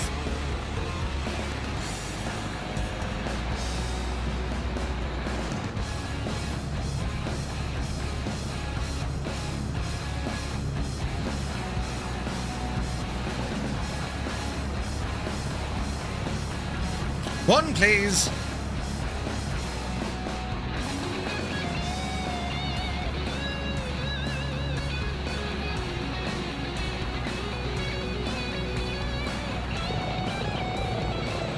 That sound.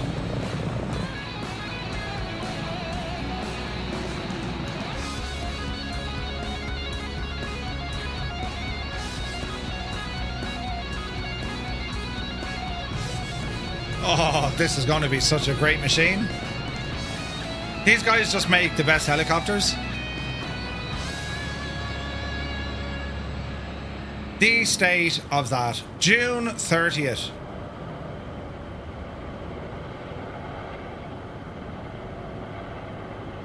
And it's in the marketplace. Exclusively in the marketplace. When is June 30th and why isn't it now? Oh, it's next Tuesday. Ah, Jesus. Next Tuesday. We have to wait till next Tuesday. 51, Miami Center. Good morning. Teog, you know the way I'm just a sound lad? You know.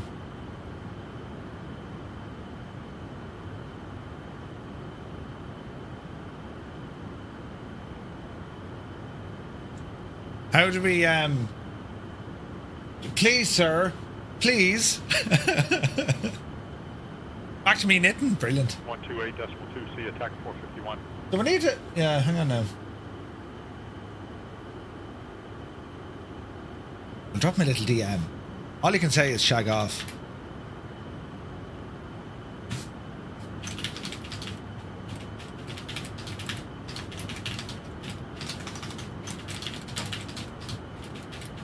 American 3101, Miami Center. Roger.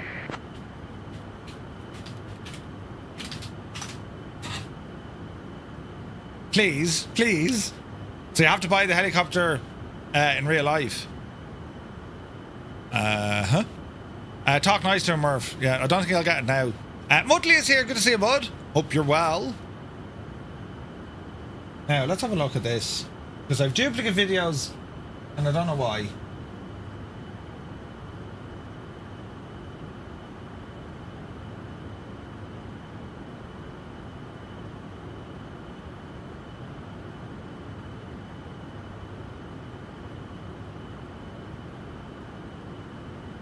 FedEx 104, contact Jacksonville Center on 133.325. Switching to Jacksonville Center on 133.325, FedEx 104.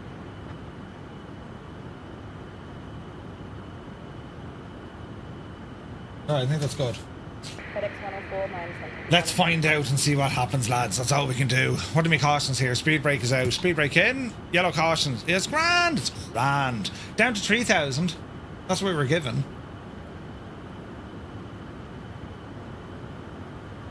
I want to get that speed down a little bit, and the reason why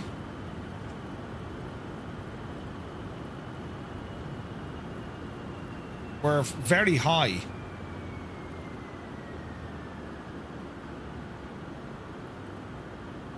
Right, we got 2,500. That'll help. Oh man, that Dauphin. Oh bloody hell. Murph, according to the cloud popping with Strato, in settings you can switch from cloud depiction from Strato to Microsoft Flight Sim.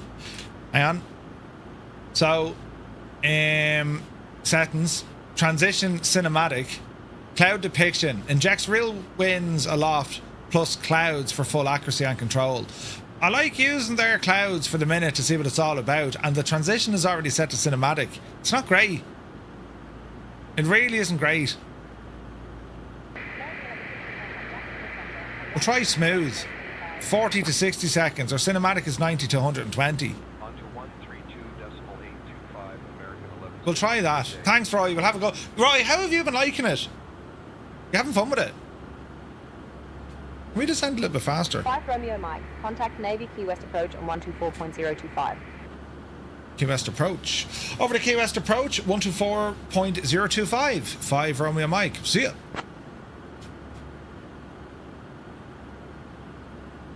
Key West, a very good afternoon. November 235 Romeo Mike. We are descending on the Fantasy 1 arrival, passing 17,000 feet down to 3,000.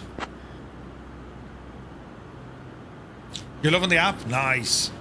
November 235 Romeo Mike, Navy Key West approach. Good morning, Key West altimeter 3003 cleared Vanid transition. Expect the RNAV runway 9er approach into Key West. Verify information whiskey. Altimeter 30.03 cleared the Vanid transition. We'll expect runway 09 on the OrNav approach, and we have information whiskey. 5 Romeo Mike. Why is he Italian? Because he's Italian. That cracks me up all the time. It's the wrong accent. Lads, you do realise and you're aware of this thing called travel. Yeah, right. People can move around. Isn't it brilliant? He must be on exchange. Yeah. I remember saying that to Brian. It's like, Brian, why did I load into America and I had a Spanish controller? And then he just kind of, seriously, Murph? And I was like, oh yeah. Right? It makes sense. I was like, alright, yeah, it makes total sense. Also tried the historic weather, changed the date back on Friday. Oh, nice! Right, we're still descending. That's like expecting a Spanish or a Scottish person at Glasgow. Yeah. The best one I saw was just complaining about the lack of Hispanic sounding controllers in San Juan, right? Murph, ask all the hard-hitting questions so the rest of us don't have to. 100%.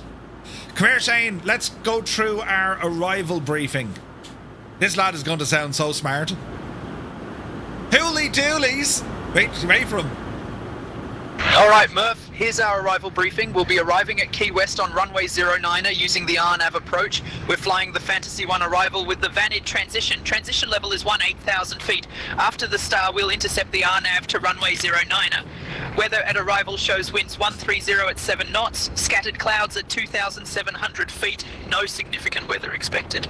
In the event of a missed approach, we'll follow the published missed approach procedure.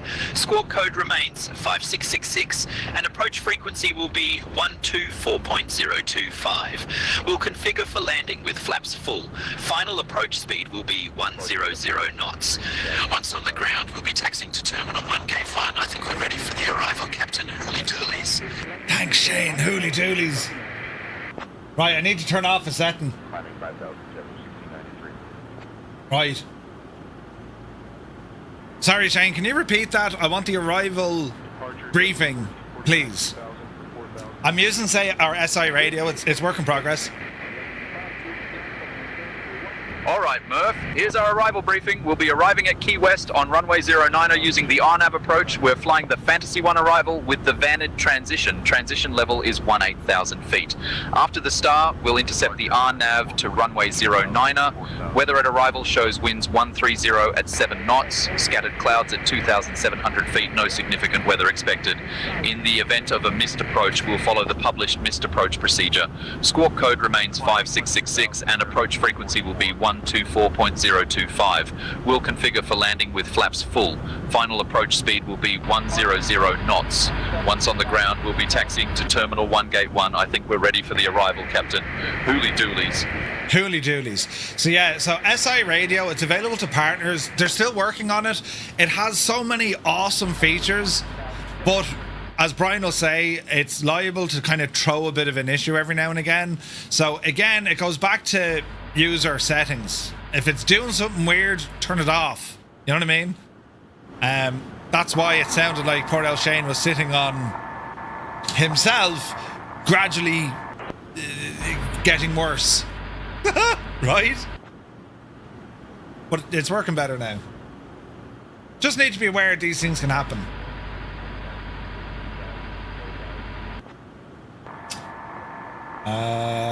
Let's have a look here now. Let's have a look here now. Okay, now why is it holding me at 8,000? I don't want to be at 8,000. I want to be down to, let me see. Destination weather at Key West Intel. MVFR, wind east-southeast at 6 knots. Scattered clouds at 29. Why won't it come off VNAV? 29 degrees. There we go. Alright, get us down to 3,000 feet, please. The Hooly Doolies rock, yeah. That's one way to put it, right?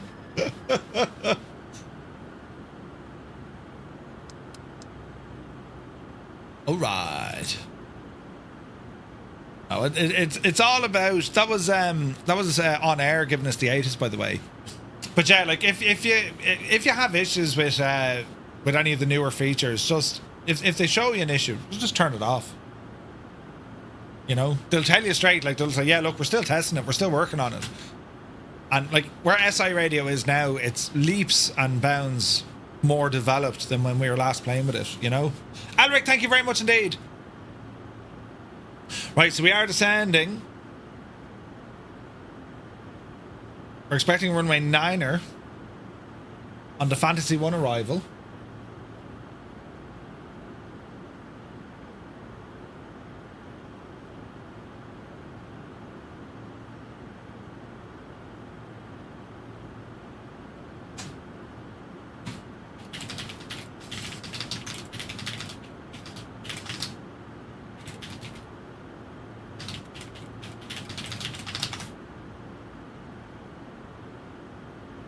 All right, coming down through the clouds.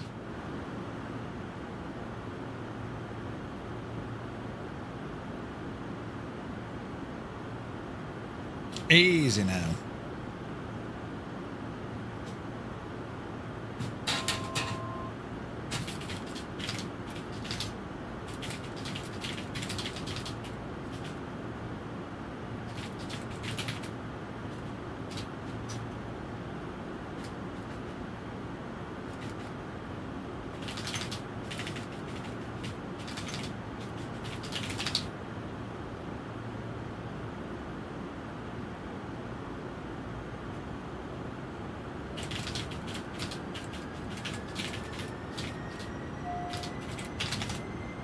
Right, speed brakes are still out, down at 3,000, speed brakes in, speed 165 at the moment. I'm just talking to Teog here on the right hand side. Excited about the release of the Black Square Commander Vinyl Rabbit, looks really good. Yeah, 100% Malky, it's in experimental, that's, yeah.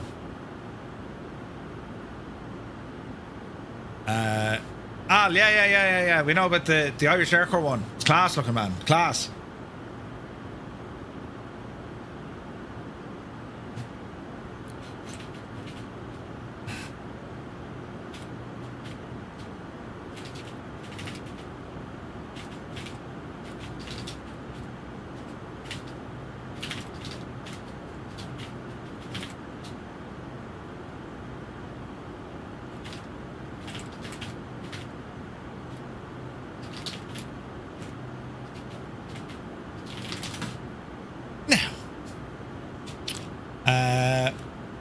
He has the Victorian police one as well. Yeah, he's it's like over 30. There's more than 30. So like, there's different variants of the chopper as well. I mean, the AS365 and also the HS65, which is brilliant. Lots of options for it, you know. I am so incredibly looking forward to that Dauphin.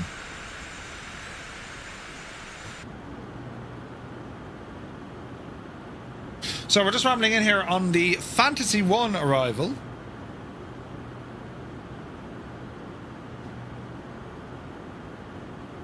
All is looking well in the realm. That is interesting. Little bit of mist. Bottom, bottom, bum, bum, bottom, bottom, bum, bum. It's going to be a nice arrival. The Dauphin is still about serving with the Chilean Navy. It's in use in a couple of places. There's a lot of private ones out now. Naturally, when law enforcement are kind of search and rescue crowds, seldom. They're just put into civvy life, you know. Skippy, hope you had a lovely break, and we'll see you soon, bud. He was adding the little blue light, the highlights the landing gear. Oh, nice.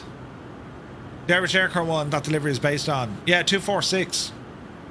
I flew in that.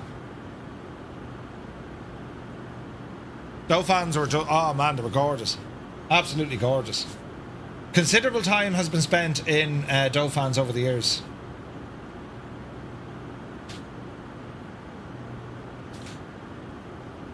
It's over in Chile now. 246. Really?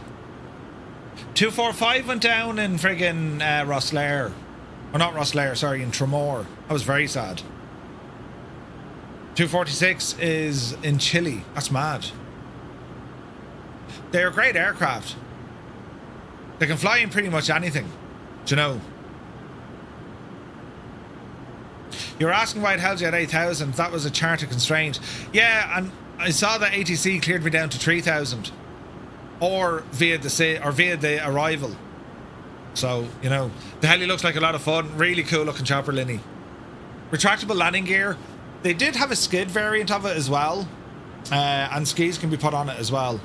Going to be great along the west coast. Oh, yeah. Oh, yeah. They used to have a harpoon underneath it. That was like a grappling harpoon that the Air Corps used to use. They fly out to the likes of the LA Yetna and they fire that down and that'll tow them in when landing on ships. It's pretty cool. Speaking of ships, there's a bit of marine traffic. Oh, look at that gadget. You can land on that. Ooh. For fishing. Yeah. Great island hopper. Really is. Now, what day is next? What day is the 30th? Next Tuesday. Well, I know what we're doing next Tuesday anyway. We're going to fly that machine on release day.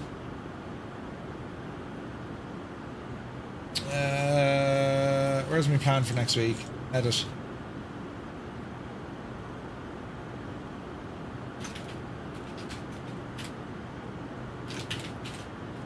Dauphin flight with the Irish Air Corps. That's next Tuesday. Unless you get it early. I don't think he'll put it out early.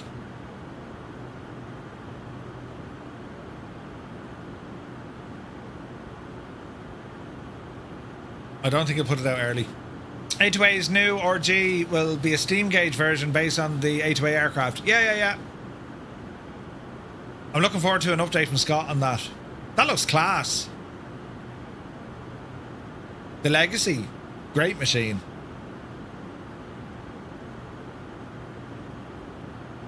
Alright, keep rambling in.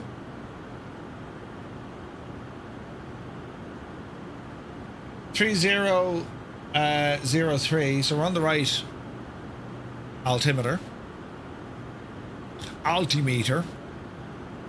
29 degrees outside now, lads. Jeez, it's getting warm. I'm not into stick flying planes, but I'm on board of purchasing anything A2A releases. Yeah.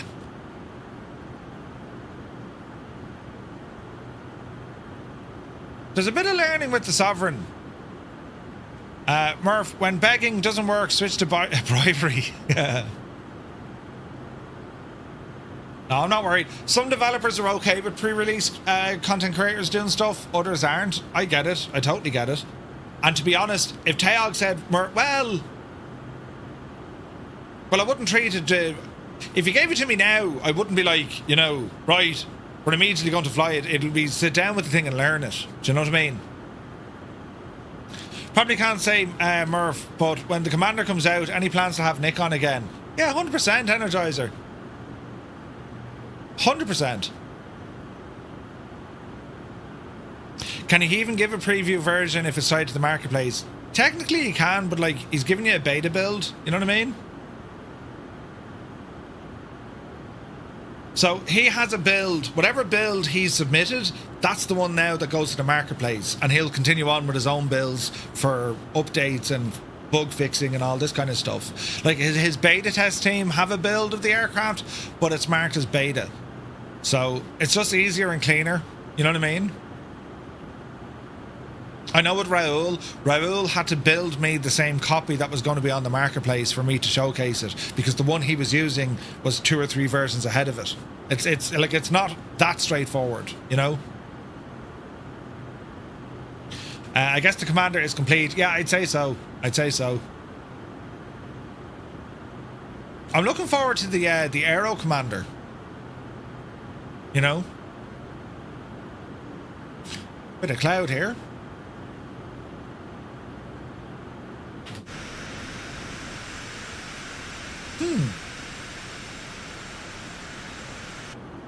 Speed is good. We're just rambling in.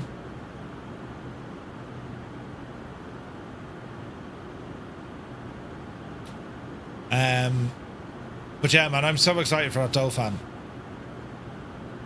Like, the next helicopter I'd be looking forward to after that is the Sea King. But the Dauphin, I mean, I've flown in the thing. Do you know? I used to play in the thing.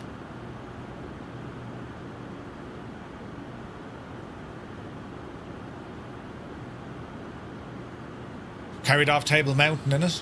Flew out to Rosslare in it. Went out to the Bailey Lighthouse in it. When Turbo Commander the Twin later on this year. But yeah, I'm looking forward to it. Yeah, Malky, yeah. Can't wait for the Aero. We'll do some Bob Hoover maneuvers, right? Yeah, like Hoover flew at the air shows. Yeah, it's a great plane. Did I sleep in it? Did I sleep in the Dauphin? No.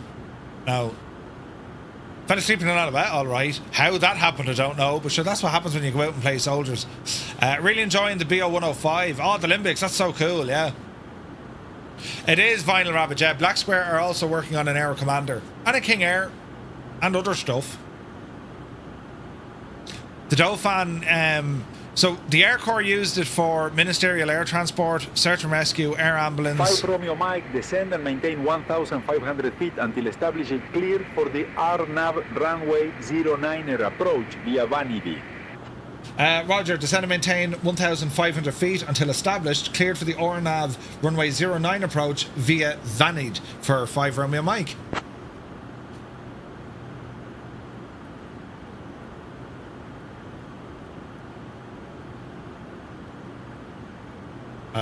V-speed.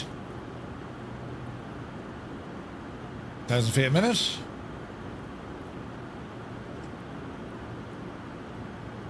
Speed down a bit.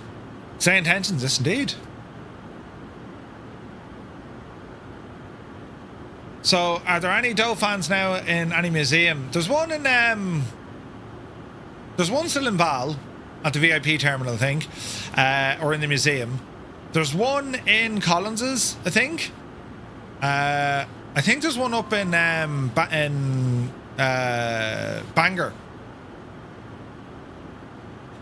I think the only thing Black Square isn't working on is getting more sleep. Agreed.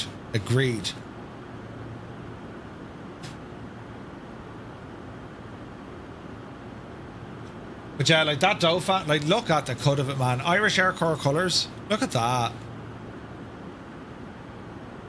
Oof.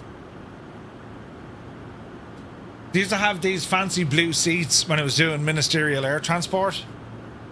I remember there was a day I was on the ramp in Maldonald and I was in, whatever reason, I was in the Dauphin and the sliding door opened and there was 2 girls. I was only young. There was 2 girls and I was chatting away to them. I was like, well, how are you getting on?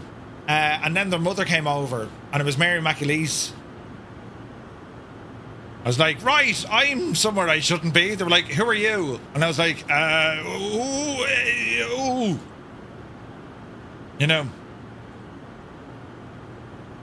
I used to play football with her brother. Isn't that mad? Terminal 1, Gate 1, right, that's grand.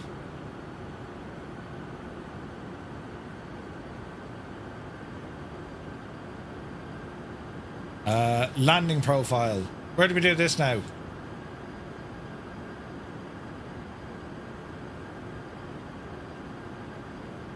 November number 658. Whiskey, Papa contact Miami Center on 132.2.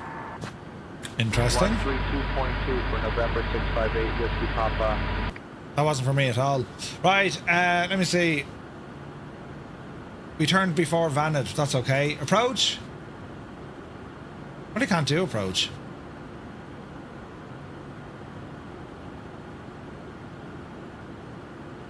And November 235 Romeo Mike, we are established for runway 09er.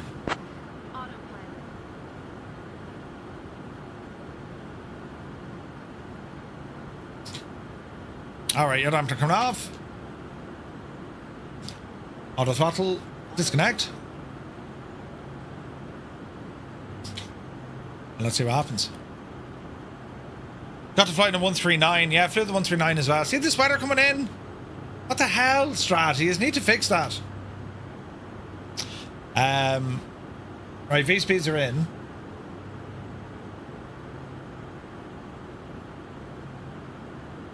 And 5 Romeo Mike established on the localizer 09er.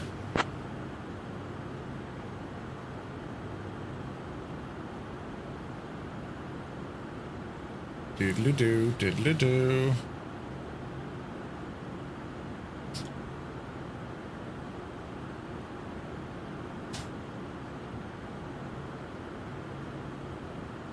Uh-oh.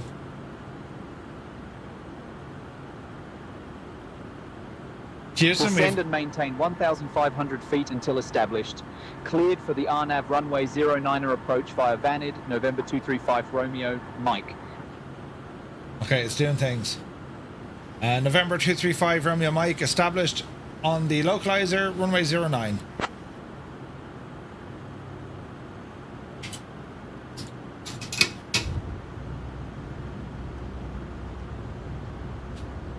Uh-oh. I think I need to restart it. We have an issue.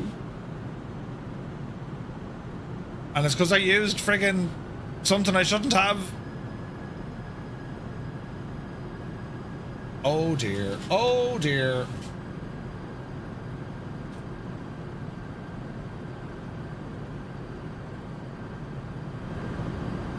Right, we'll head in. You need to activate the approach in GTC before the approach button will work. More things to learn. Sweet.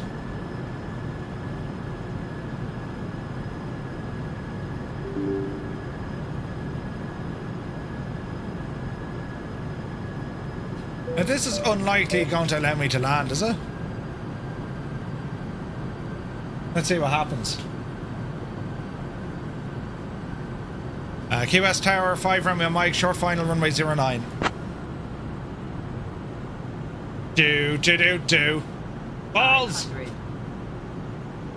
Key West, 5 Romeo Mike, short final runway 09. Easy. Will we get a clearance? November 235 Romeo, Mike, Key West Tower, runway 9er, winds 130 at 7, cleared to land. Cleared to land, runway 9er, 5 Romeo Mike. Jays, that was close. 200. Approaching runway 9. Easy now. 100. She came back in the end, which is great. 50. 40. 30. 20. Easy. Easy. Floaty McFloaty. Easy now. Wheels down. Landing time locked. All right.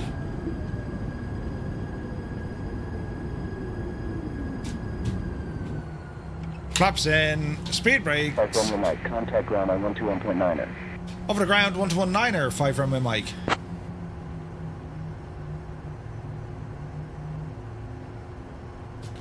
Ground, November 235 Romeo Mike, vacated the active on Alpha 3, request parking stand 1.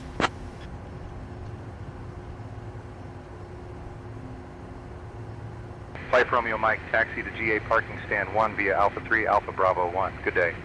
Stand 1 over at GA via Alpha 3, Alpha Bravo 1 for 5 Romeo Mike, thanks. Alright, it redeemed itself. It redeemed it. Good brakes in the plane. Yeah, we came in very bad. Ryland, good to see you, bud. We'll come down the road here. There's signature. We can probably park in there.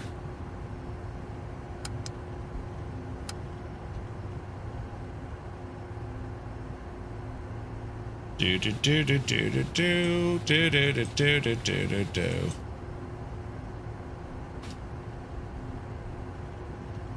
So I'd say what happened there, I started the flight using SI radio. It had an issue and I just changed it in the background without restarting the app, and then the app seemed to have tripped itself up.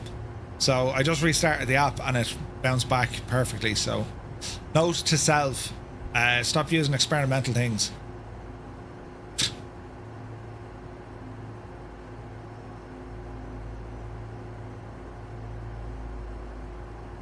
Alrighty, that'll do us. Park and brake. On. Yep, we're looking good. Looking good.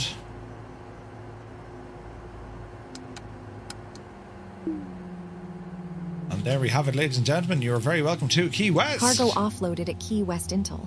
1 items delivered. Manifest closed. Okay. Engine off. Chocks in. Time logged. And we'll get our GPU back connected.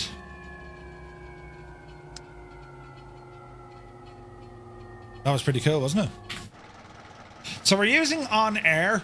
I'm a huge fan of it. Huge fan of it. Look at the state of that, lads. Isn't that gorgeous, isn't it? Live time as well, man. That was a beautiful flight. You'll never stop experimenting. Ready to push. It's not in your nature, 100%. Delta 1072, pushback approved. Roger, pushback approved. Delta 1072. And ground, November 235 Romeo Mike. We have arrived at our parking, shutting down the engines. We'd just like to thank you for your ATC coverage today. And they'll probably say something like shag off. Do you know? Flight Romeo Mike, you're welcome. Have a great day. Okie doke. Great job, Shane. That's us done for today. We'll see you on the next one. Hooly doolies, Mev. Right. If he says it, brilliant. Give us a hooly doolies. Great job, Murph. That's a wrap for today. Looking forward to the next one. Hooly doolies. Yes! Brilliant. Right, so our flight has been completed with OnAir. Say Intentions is friggin' class, isn't it? Isn't it just class? It's absolutely deadly.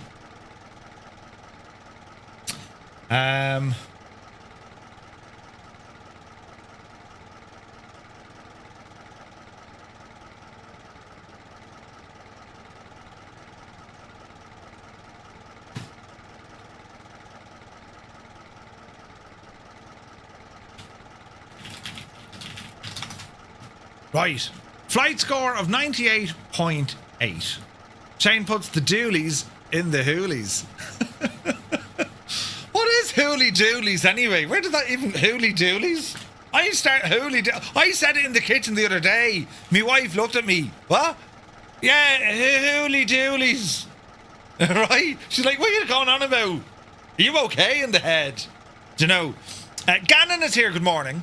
So, let's have a look. Our flight score, 98.8, which is nice. We lost a point somewhere. Our maximum pitch, we pitched a little bit too far up, and we lost a point for that. But otherwise, yeah, man, that was brilliant. That was absolutely brilliant. We're going to register the flight, ka-ching, and that'll get us paid. Job finished. Pay and reputation bonus increase as well. Comfort bonus, safety bonus, landing, soft landing, and a flight score bonus, all done in there. Excellente. Excellente. It's a cover for a swear word when something goes wrong. All right, okay. Bijani then. Yeah. It's like Bijani then. You know, on your second leg of the morning, man, Gannon. That was a very nice flight. Very, very nice flight. End of flight. Logbook updated. Thanks very much, Jemima. Just, that was brilliant, wasn't it? Fort Lauderdale up to Boston. Oh, that's a flight. Gannon, that's a real nice flight. One for Murph, or -1 for Murph breaking the radio. Yeah, and blowing the ILS or nav. Yeah. I did make several mistakes on today's flight. But you know, I do this kind of stuff so you don't have to. Do you know what I mean? That's what I do. So next up, lads, we need to do our briefing for tonight's flight because we're flying on the VATSIM network. So let's come over here and the flight. There was an update to the whatchamacallit. There was an update to the 73 Max that we're going to load into now, and I'm hoping this works.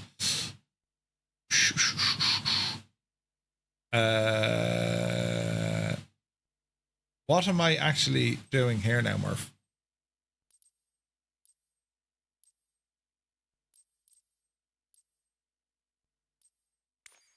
Is it this one?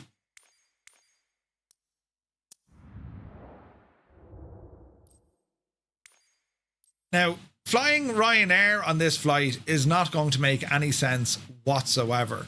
So we're not going to use that one.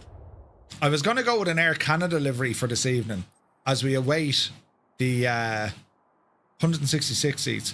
As we await our... oh, do you know what we could do? Hang on a second. Air Canada is gorgeous, don't get me wrong. But I think I have some very fancy Southwest ones. I do. Southwest Louisiana 1. Look at the state of that livery, look.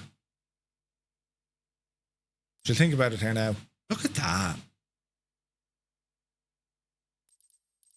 Ooh. Or Norwegian.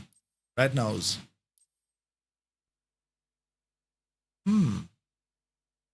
JetBlue holiday.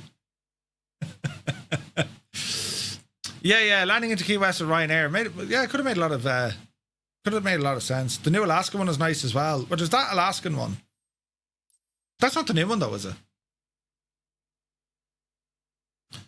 I think I have a workaround, and we're going to test that now. Shag it, we'll go Air Canada only because it looks so freaking cool. Air Canada. Then again, that Southwest one is dreamy. Let's go with that Southwest one. I think it looks class. Louisiana 1. Louisiana. Right, so tonight's VETS image, we're going to be blasting off out of... where am I going tonight, friends? Port-au-Prince, down here, isn't it?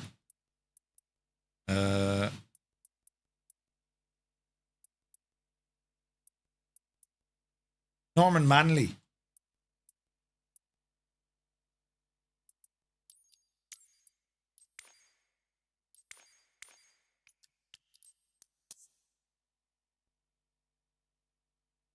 Turn off the seated passengers later. Roger, okay. Right, let's go in and tidy this stuff up now. So, let me see. I need to go into the pilot portal and turn off some stuff with say intentions. Go. So that's all sorted. And now the question is going to be, can we get the Sim App Pro working with our aircraft for this evening? Right? That's what we're hoping. Now, what else have I to do? Also, if you've just updated your 737 MAX, after it builds the initial WASM folder, go back to the menu and then go back in again. Thank me later. Right?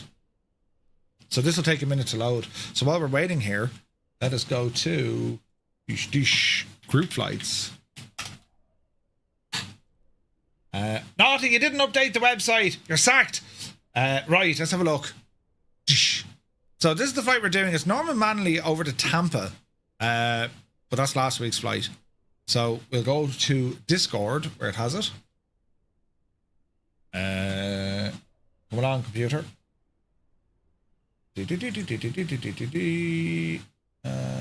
go to VATSIM.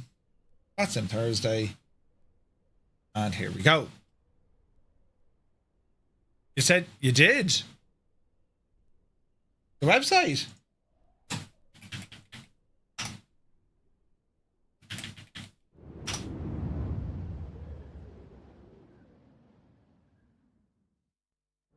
Naughty. That says from Miami over to place. Oh look, the details arrived, the title's wrong. Jay. Listen. Disgraceful carrying on. Now, I don't have any scenery for here. What's the... Do we need scenery for here, lads? I have Tampa. Yeah. Naughty did a classic... Oh, Jesus, we're actually in the jetway. Right. I'm thinking we need to grab some scenery for here because it's like... No, you're all right, thanks, Sim. Right? So let's quit this and let's see, do we need scenery? So FS add-ons compare. Wing Sim. It's 14... Jesus. It's $15.99 on the marketplace. Does it even look nice? This is the question. Does it actually look nice? It does look nice. Well, I mean, it's basic, isn't it? 20 euros? It's a hard sell, like.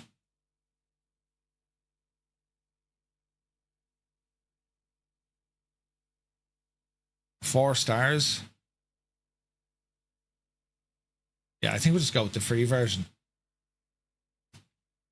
What's the free one like on the TO? It's for 2020 only. Does this work in 24 is the question.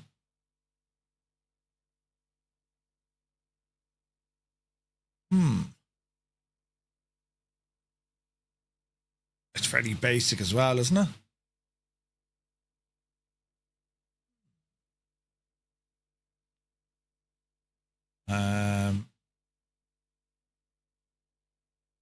No, like it's principles, Al.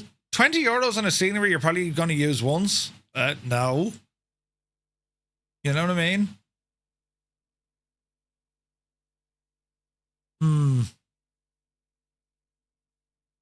I think I've had one scenery that was built for 2020 that didn't work. Pretty much all of them work fine, says Rambog. Okay. See, this is the problem. Over 2,000 hand-placed objects, that absolutely shags your sim.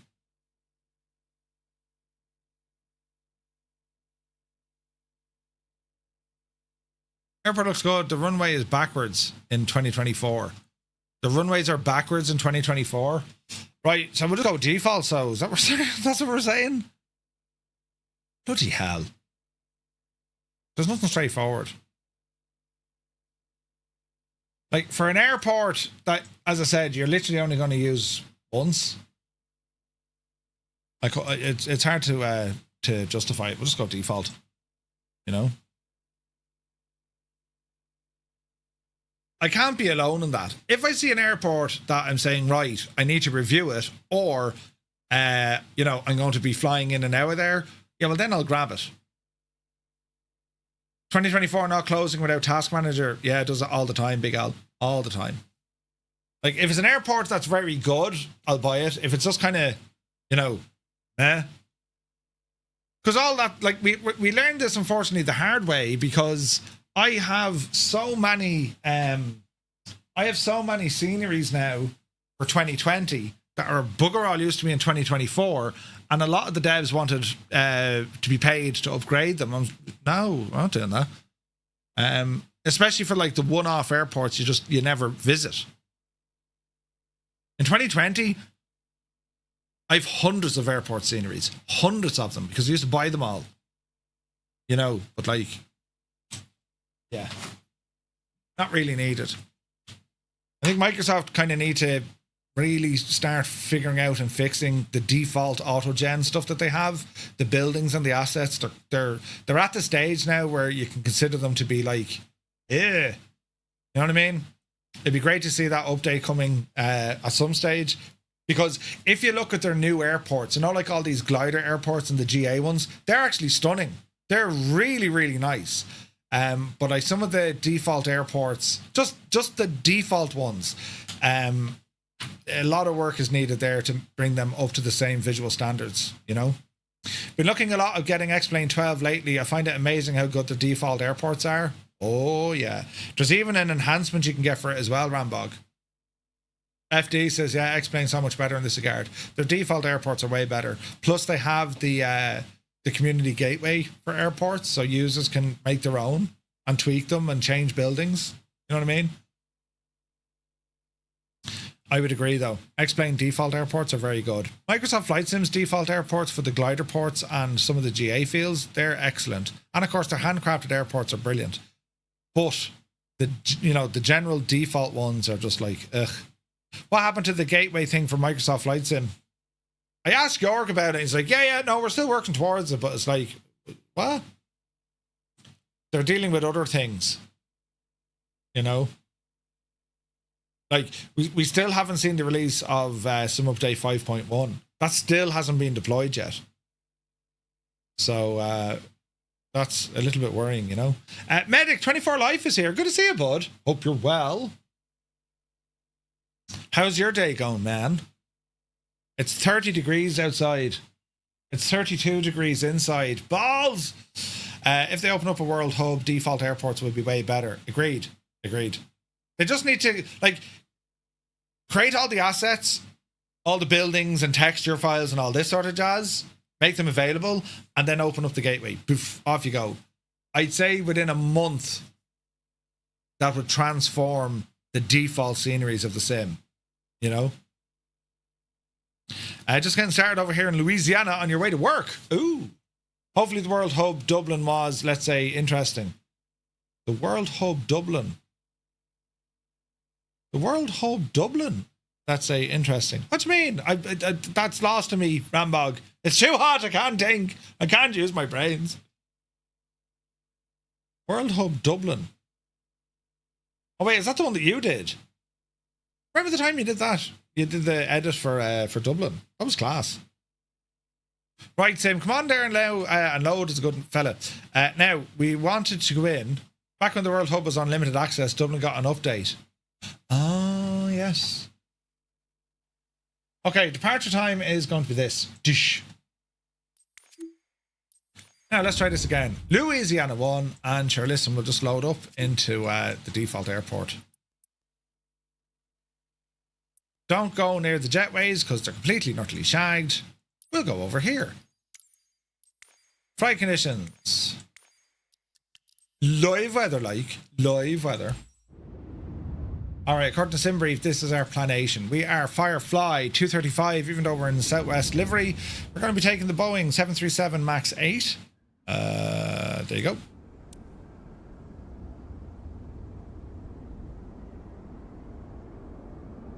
IFR 2 hours 25. Let's go ahead and generate. The sim is having a moment. Ooh. I mean, look at the livery. That's class looking. Right. This is going to make things terribly interesting. SimApp Pro. Did I do enough trickery for you to realise that I'm in a 737 MAX? Let's find out together. Do. Wait for it. Do.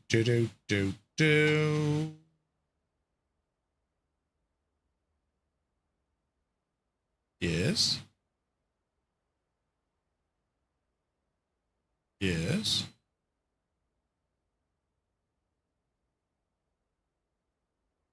Aircraft module name, retrieval status. Do. Okay, we're going to do some science.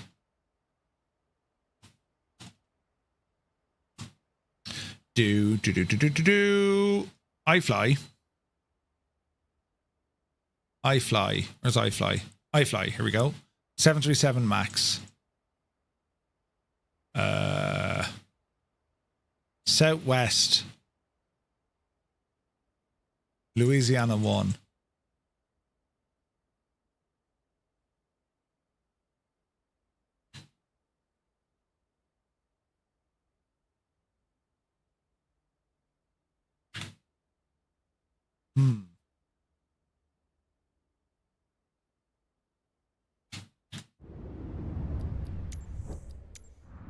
Do. I wonder if I had to reload the sim for these changes to make effect.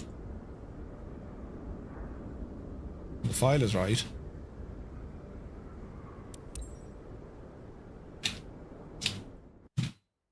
Do, do, do, do, do.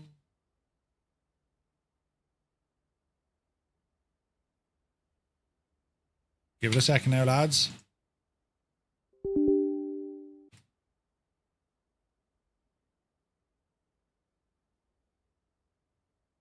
Do, do, do, do, do, do, do, do, do, do, do, do, do, do.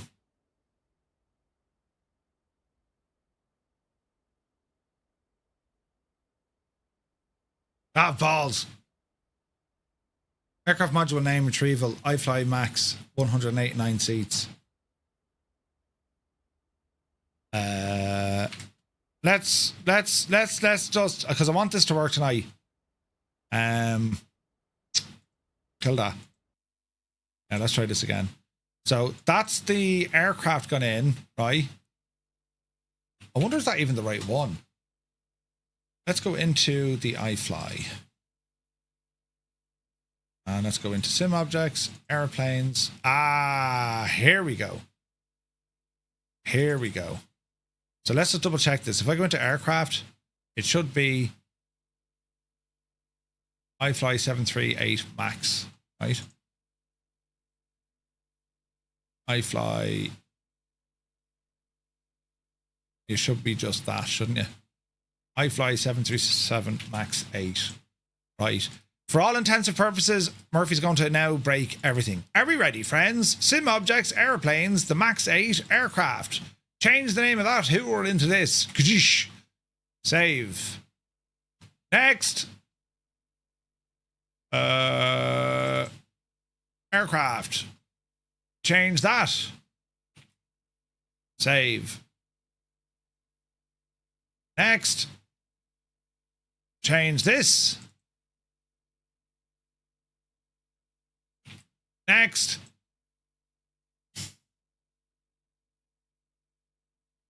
And change this. That's already done.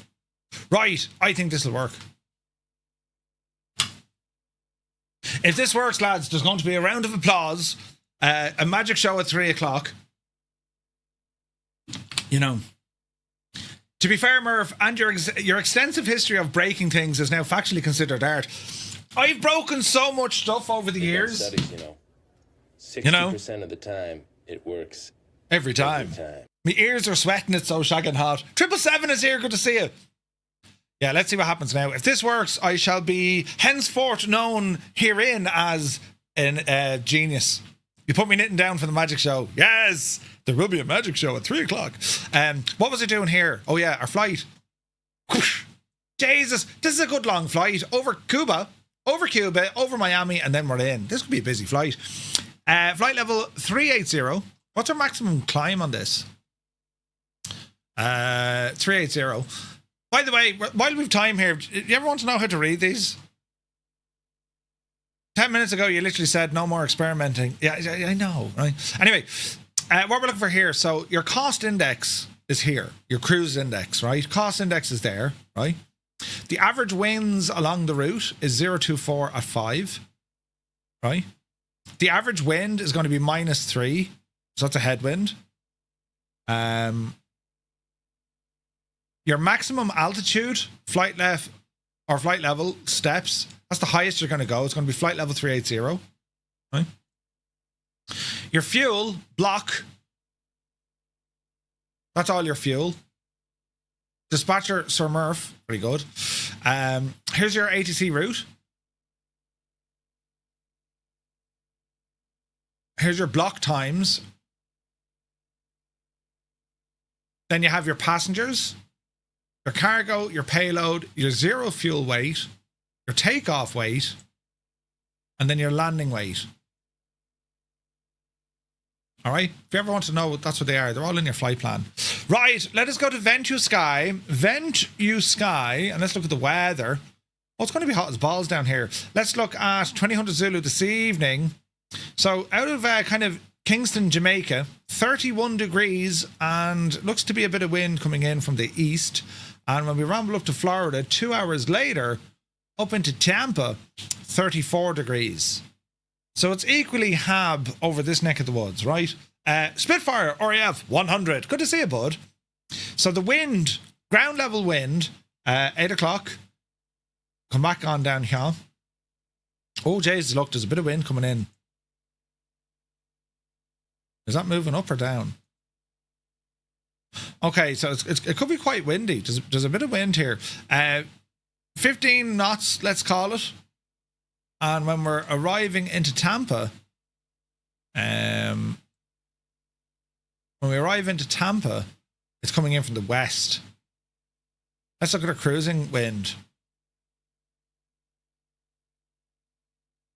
So when we depart, yeah, it's going to get real tricky. Very calm here, look. Winds aloft at like 3 knots. That's nothing.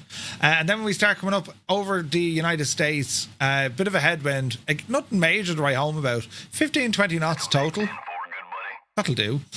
Cloud cover next. Right. Pieman Jim is here for 11 months. Cheers, buddy. Hope you're well, buddy. Mamako.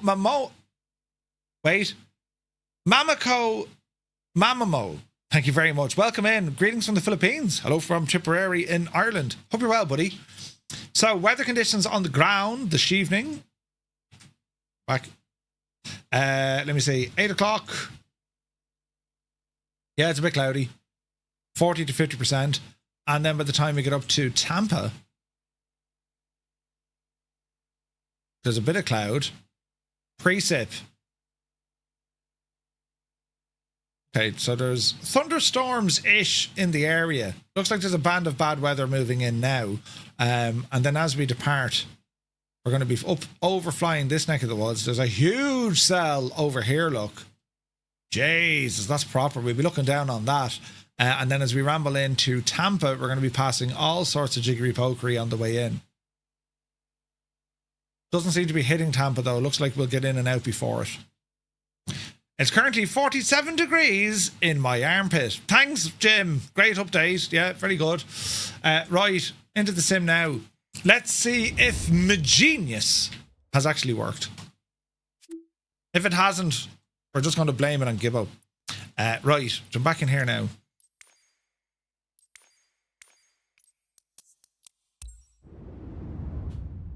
We shall see. It'll be a nice, interesting flight. I think it will, yeah. Flying over this sort of weather, I think it will be, yeah. 100%. It's not Muse's fault today. No. Poor El Muse, I mean, he's been up against it. He's enough issues. We'll see. Now, hopefully this works. And all my testing has not been in vain.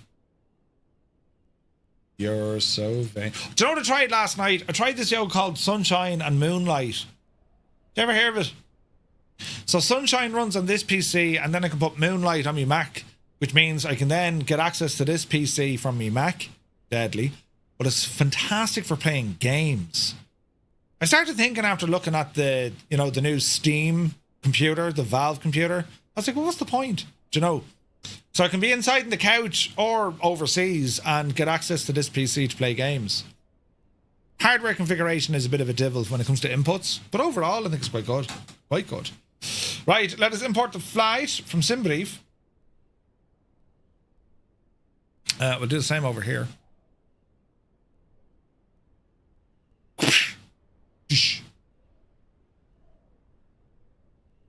And let's have a look. Alrighty, so it's a direct departure.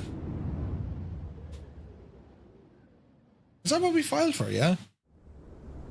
No departure. Okay. Into the aircraft.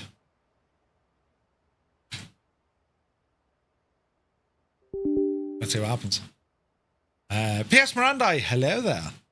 Hope you're well, bud. Let's see if my genius worked, lads.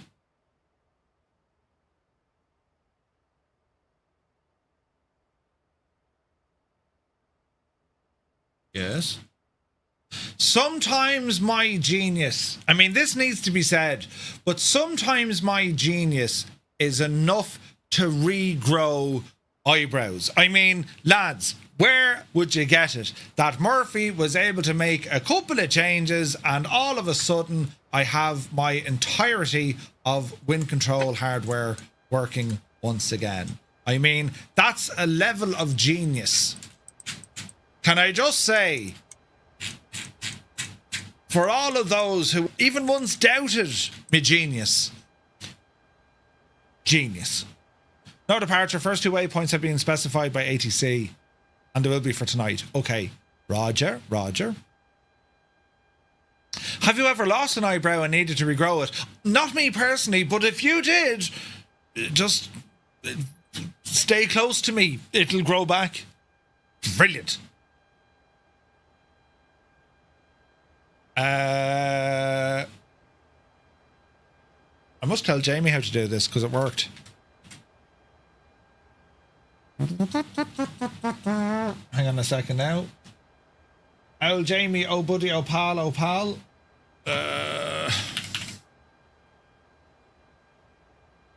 1 second. So, to get your wind control Boeing stuff working with the 737 MAX,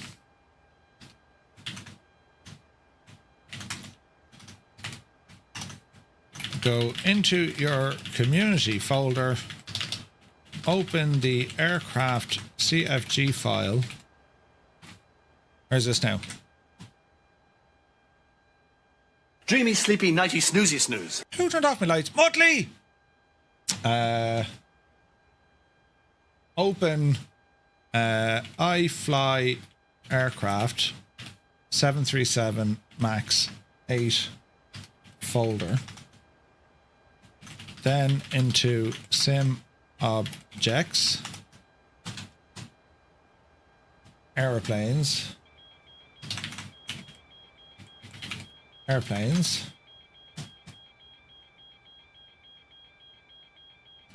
and you will see 4 folders.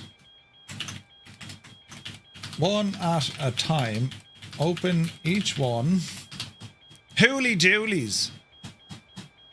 One and open its aircraft.cfg.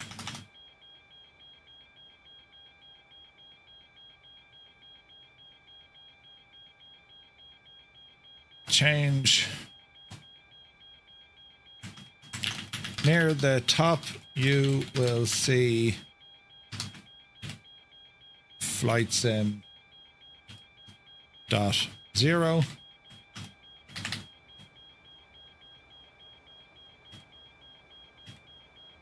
Balls. I'm going to press. Oh, balls! How do you get that? Is it Alt? No. Shift? No. Flight sim 0.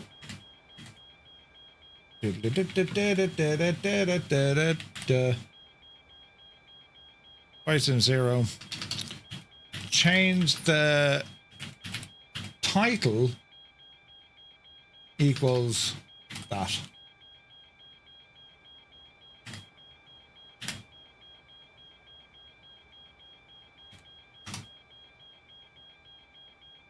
Do this for each 737 MAX.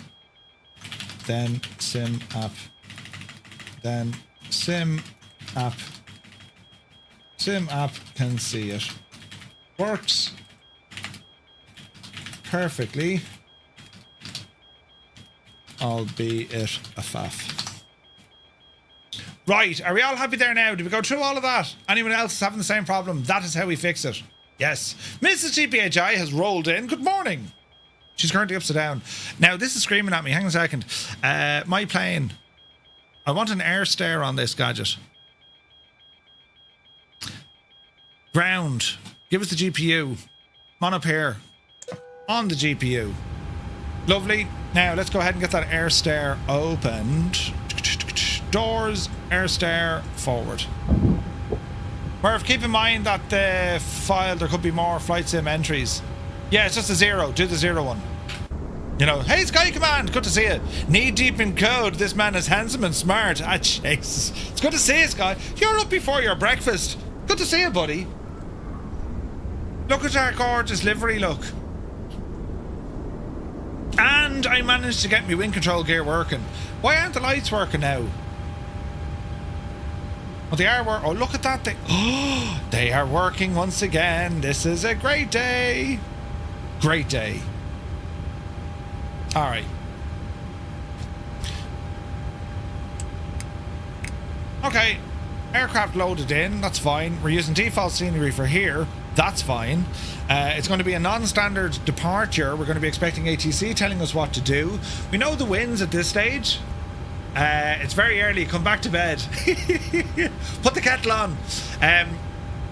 So we're blasting off from runway 12. That's expected. Into the east. Kinda. And then we'll be vectored by ATC. So that part is fine. Our approach later on, an RNAV coming in from, is it Korea? And then we're going to be expecting runway 19er right into Tampa. If we can load an approach, let's have a look. ILS, there's an ILS there. Now where are we coming in from? LESAF.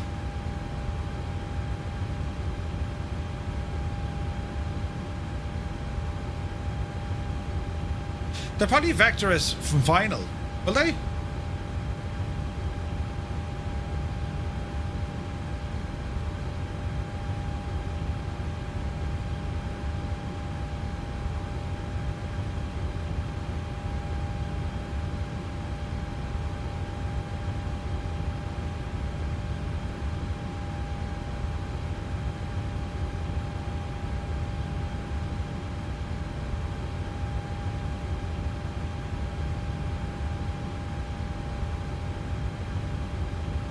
So they'll vector us in from here. 19er right. And then we have a missed approach. Hey, Viper's right, good morning. Let's have a look. So the missed approach is going to be climb 500, climbing right, turn to 2000, direct P, or the Pi via war and hold, right? Continue to climb on the hold to 2,000 feet. TACAN aircraft climb to 500. Okay, we're not TACAN, don't worry about that. We're not military. So we're going to head down this way. And then missed approach is out to our right, climbing at 2,000 feet. It's very straightforward. Let's have a look at the airport. Arrival 19er right. Airside Echo or Foxtrot. And then we've customs here as well. So the airside stands, it's similar to Orlando in terms of these like little satellite terminals, right? US customs are down here. We'll probably have to go that neck of the woods. Because it's like Jamaica. So we can park on the west side of the field. Alright. Let's go to Tampa. Any questions so far? No? We happy enough doing what we're doing? ATC are going to tell us what to do and how to get out of there. US Customs down this neck of the woods. We do have custom scenery for Tampa. Is it Latin VF4, I think? I think it's Latin VF4. I think. Or is it MK? I can't remember.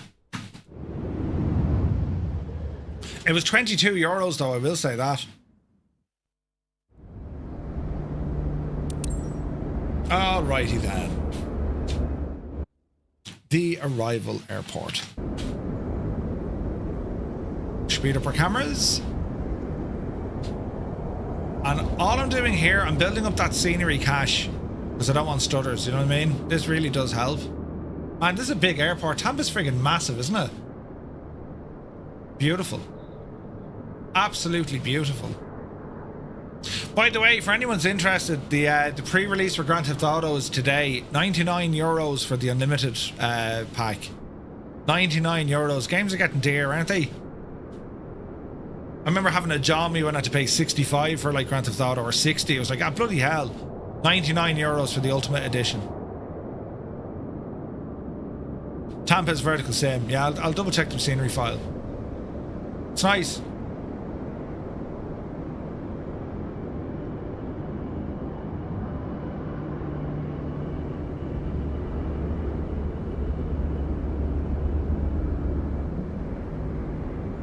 Couple of Frontier aircraft. United have a hub. Alright, this kind of looks alright, doesn't it? Yeah, still cheaper than, yeah, 100%. Still cheaper than the Aviator edition of Flight Sim. Yeah.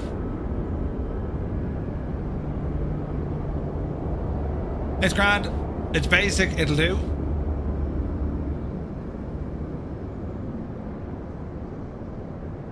Okay, so we're going to be planning to arrive on runway 19 right. So there's photogrammetry here, which is going to be absolutely deadly. So that's how it's all going to be looking later on.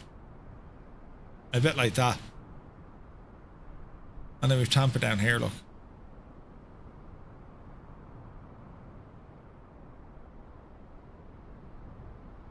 It's great getting photogrammetry, isn't it? Or photogrammetry. Not Grand Theft. Yeah. Is Murph going to be playing GTA 6 on stream? I will stream GTA 6.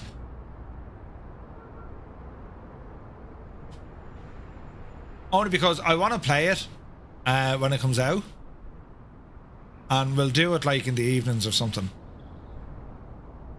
I think we could have an awful lot of fun with GTA. It's not going to be everyone's cup of tea, I know that. It won't be like mainstream what I'm doing on the channel. But we will stream it, 100%. Jeez, this place is nice, isn't it? Alright. So when we land, we're going to be heading over to this neck of the woods because this is where customs are. You know? Should be titled Actual Egypt Plays GTA. Yeah. Roy, right? Like, the world and its mother is going to be streaming Grand Theft Auto, but I just want to give it a blast. Like, it could be a Friday night after a flight or something. You know what I mean? All right. Scenery's okay. Let's double check all our connections. So we'll go over to VPilot. I use VPilot Remote. I wonder, do I need to use VPilot Remote anymore?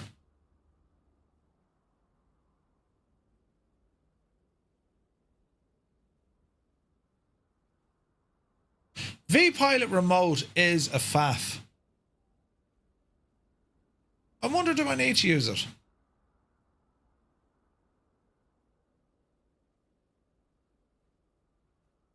The reason why I used to use it is because my audio was routed over there. Hang on. VPilot. I have it in host mode. We'll try the normal one.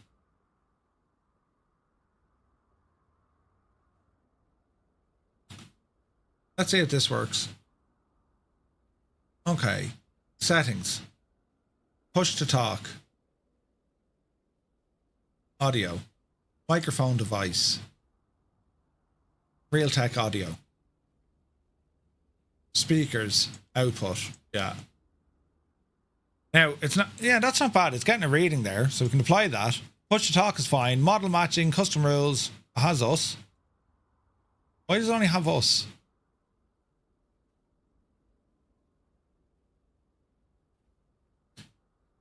Where's the rest of me model matching?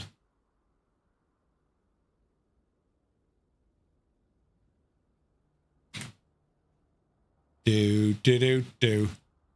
Apparently, it'll be out on the PC after 3 months. I wouldn't say 3 months, Sheffy. Is that confirmed? It could be over a year. Where's my VMR files? Plugins. VATSIM turned off. Plugins 24. Ah, balls. Oh, wait, haven't I just flight stuff? I've just flight stuff.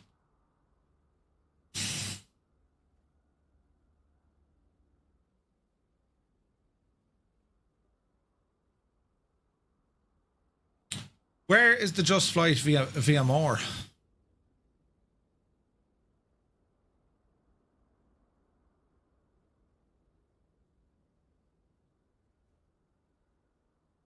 Just Flight.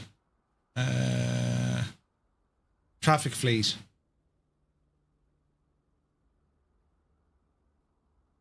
Where's the VMR file though?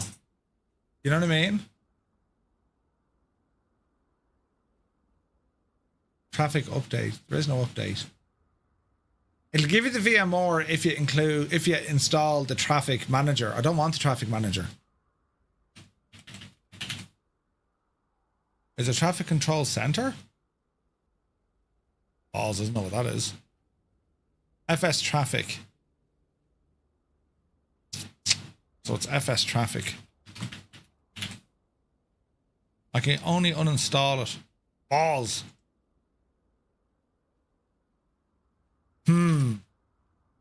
I've no model matching.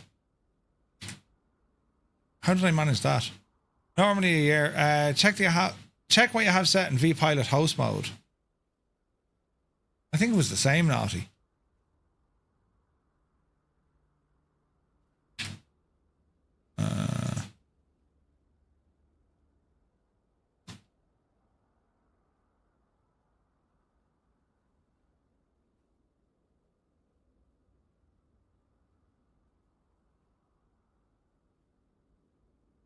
That looks very good, Roy. I'm very impressed. Settings. Model matching. I was only using one. Balls, I need a VMR file. That's if I'm using just flights traffic. I wonder, should I be using just FSLTL?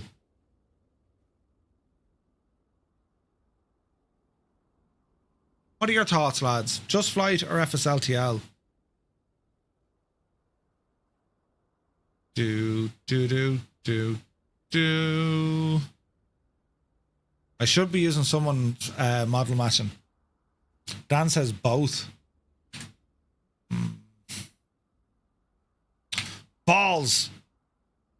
Right, that's why we do these tests. Task manager.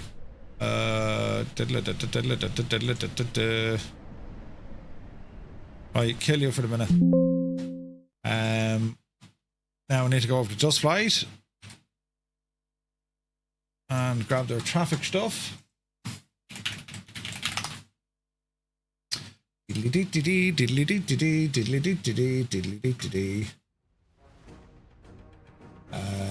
My account. You're using FSLTL? Where's the FSLTL one?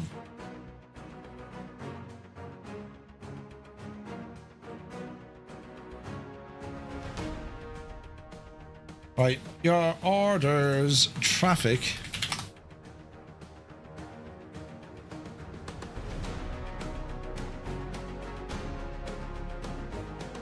Captain Azor, it's good to see you.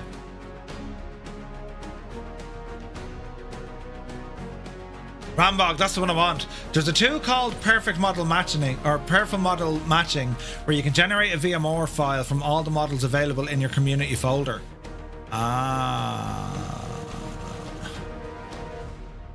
It's in its folder, right? Okay. Well then, hang on. I'll just use that one, not Rambog.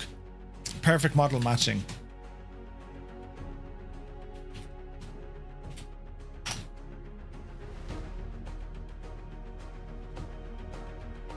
Is that the ticket right there? It is.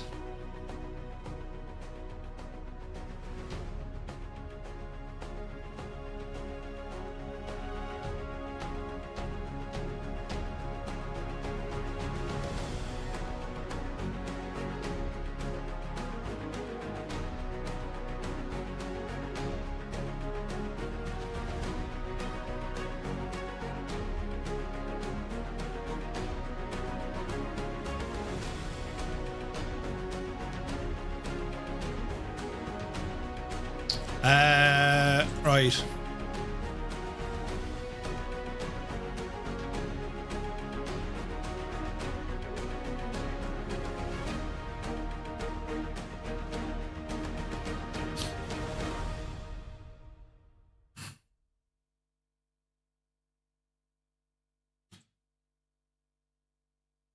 We can only select one.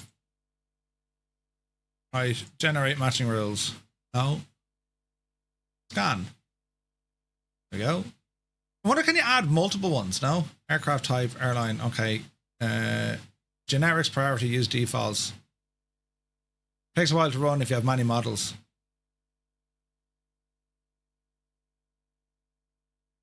Okay. Now, where does it put the file? Is that it there? 1332. Excellent. Excellent. Downloads, perfect model matching. We're going to copy you and we're going to put you in here. Paste. Yes. In you go. Right, that's the first bit of the jigsaw. Second bit of the jigsaw. Open this guy. And we will turn on FSLTL traffic base. And this should now be automatically in here, shouldn't it? Close you. The things we do, lads, the things we do. And if I look in here, we should have FSLTL traffic models. FSLTL traffic base. Yeah, there it is. And it's rules. Deadly.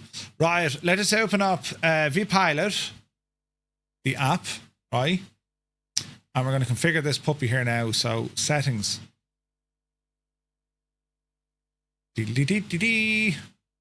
Settings. Model matching. Advanced custom. Right. Add a custom set. So we have one in our downloads. And we also have one inside our community folder, which is going to be here.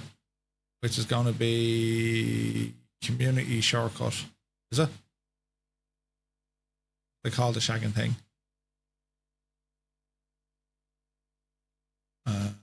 FSLTL.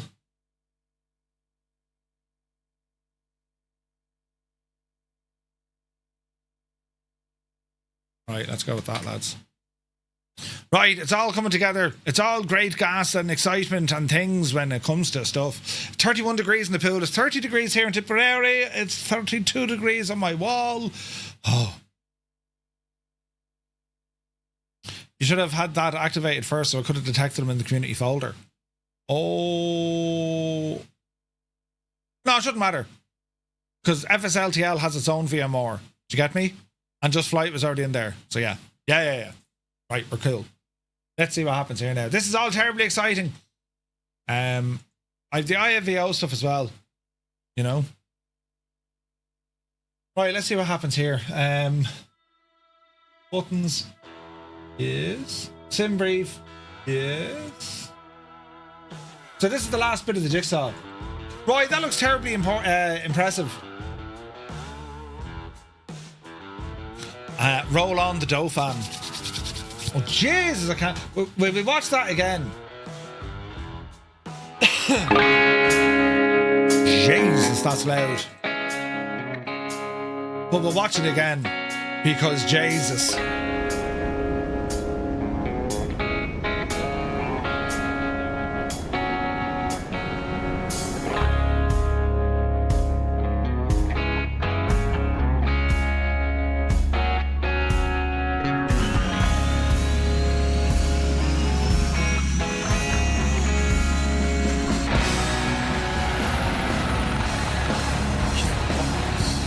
In France, she would be called La Renard, and she would be hunted with only her cunning to protect her. She's a babe.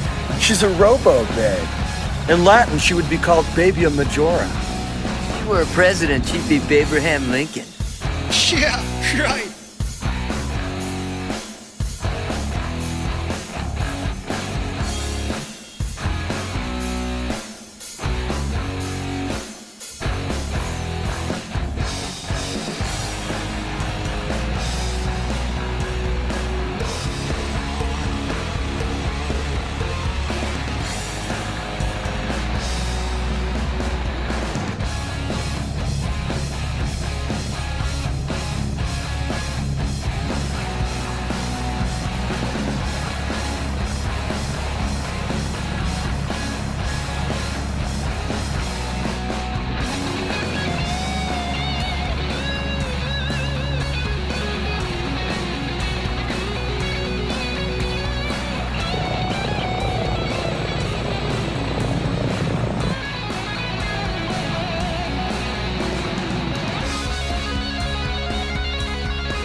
this in our lives. It needs to happen immediately.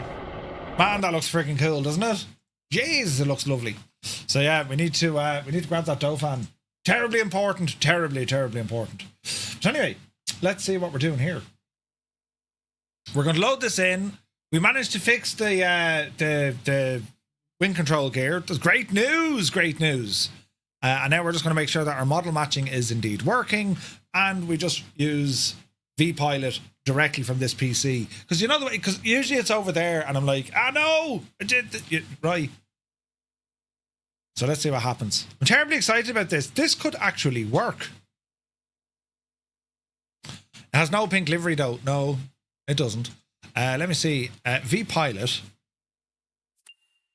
Jesus. VPilot. Let's pop you on the desktop. No, let's put you on start. I'll just leave you there for a minute, and we can use that later on. So VPilot is going to be loading in. Scan is complete. I better close this and then I'll restart it. Let the sim do its thing, you know. Is it safe to say, Murph, that you'll be flying that chopper for the entire month of July? Well, I mean, yeah, you know. There's a good chance I will be flying the bejesus out of it.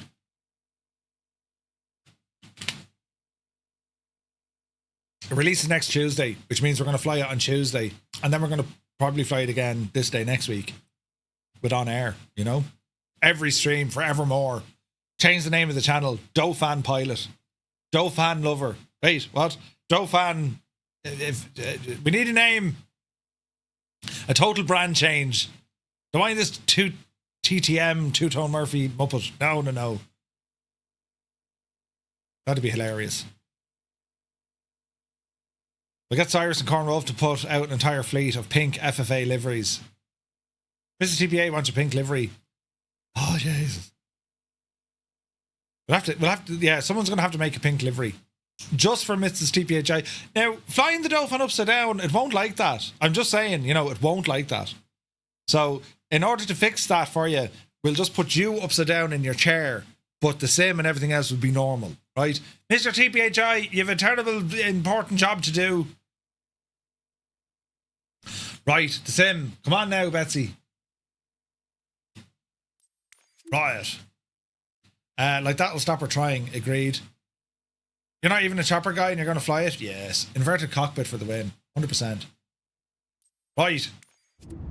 Let's try all this again. We're going to go up to Tampa. Where am I? Over here.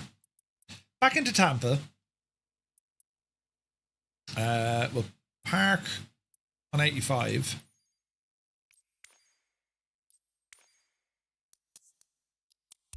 In you go, you big Jesse. Now, while this is loading, VATSIM radar.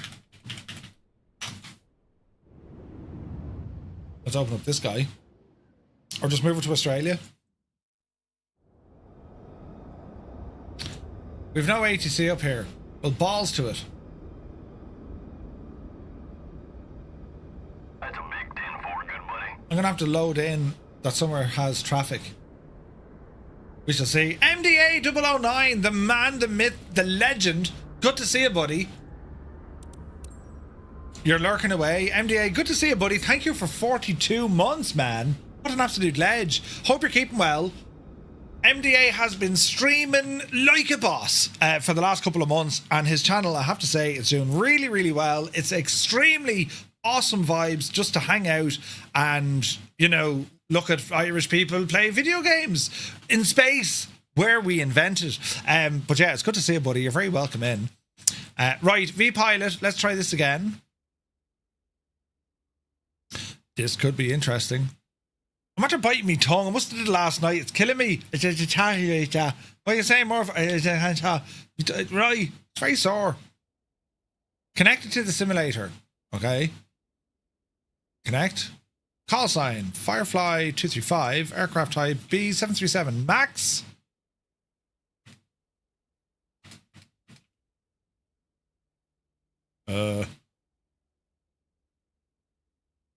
Connect. Huzzah, it worked. It did the thing with the old clock. Excellent. MCO is on. But I don't think we're going to see any other aircraft.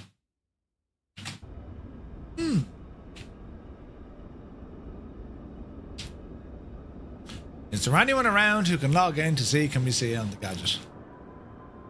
There's only us here. Now, will this work? This is the question. This is the question. Dot CTAF. Dot. How do you get not enough parameters? How do we get the frequency?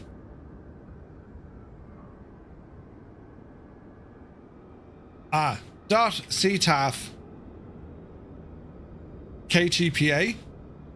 Okay, 119.5. 119er decimal 5.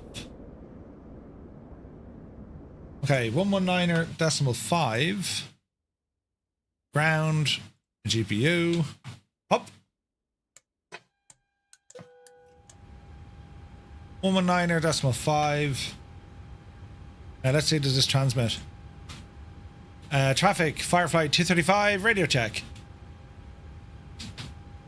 No one's going to hear me, but I saw it transmitting. Settings. Network is grand, notifications, fonts, audio, push to talk is set. Performance, grand. Miscellaneous, keep window visible. Okay, I need to go somewhere that has ATC traffic now. Isn't that it? Disconnect.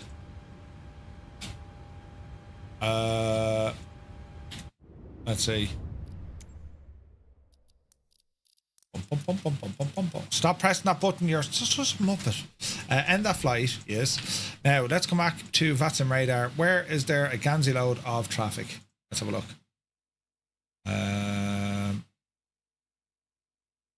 Let's have a look. We better stay well. I don't want to go somewhere like very busy. How often do you still wear the Pocahontas outfit? It depends. Jays, I could have said something frightfully. Whenever your mom requests it. Desperate. Give out. Good to see you, buddy. EGG. Yeah, we can go there, but that's very busy, isn't it?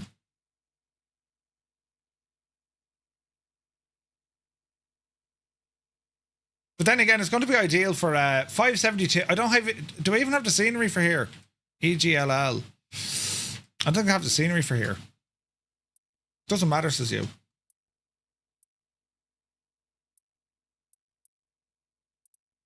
I don't think I have Heathrow scenery loaded. No, it's all default. It's all default. There's a ton of traffic in London, though, as usual. As usual. There's ATC in France. What? Get out of town, would you? Right, let's have a look. I need to go somewhere that has lots of aircraft because I want to test model matching. So it looks like it's going to have to be Heathrow.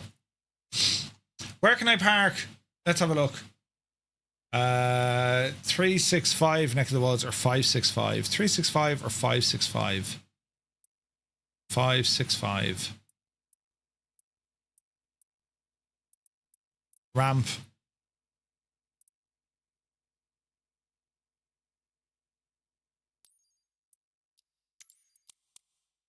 Let's try this. Mrs. GPHI. Right, let's see what happens here, right? Yeah, default. Like, that's what I mean. See what I mean with the default stuff? It's frightening, isn't it? Frightening. I'm in a Southwest livery. This is not going to make sense to anyone on the VATSIM network, but sure, listen. Horse on there now.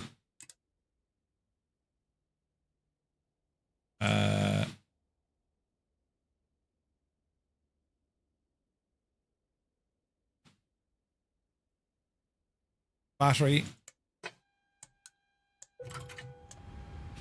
Now, what frequency do we want? 128.080. 128.080.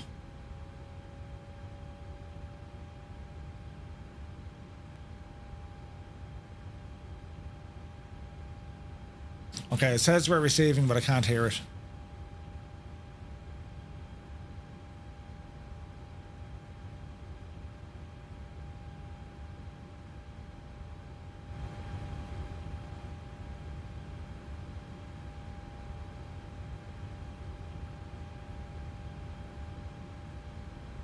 1219005.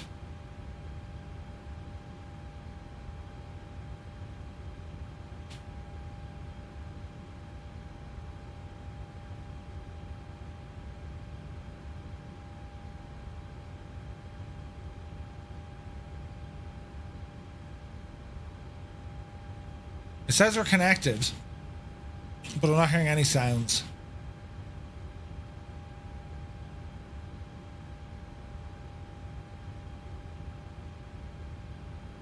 Huh.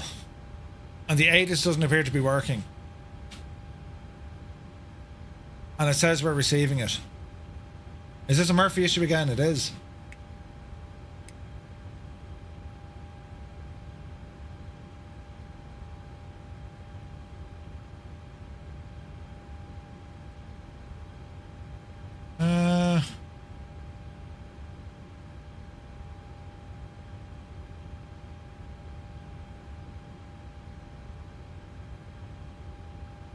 Possibly audio routing.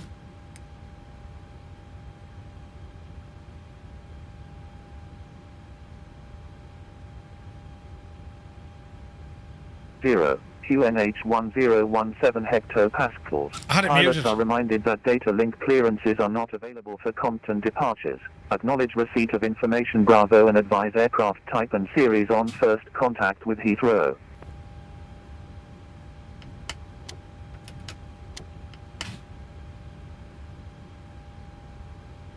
We'll give them a shout for the crack and just see what they say.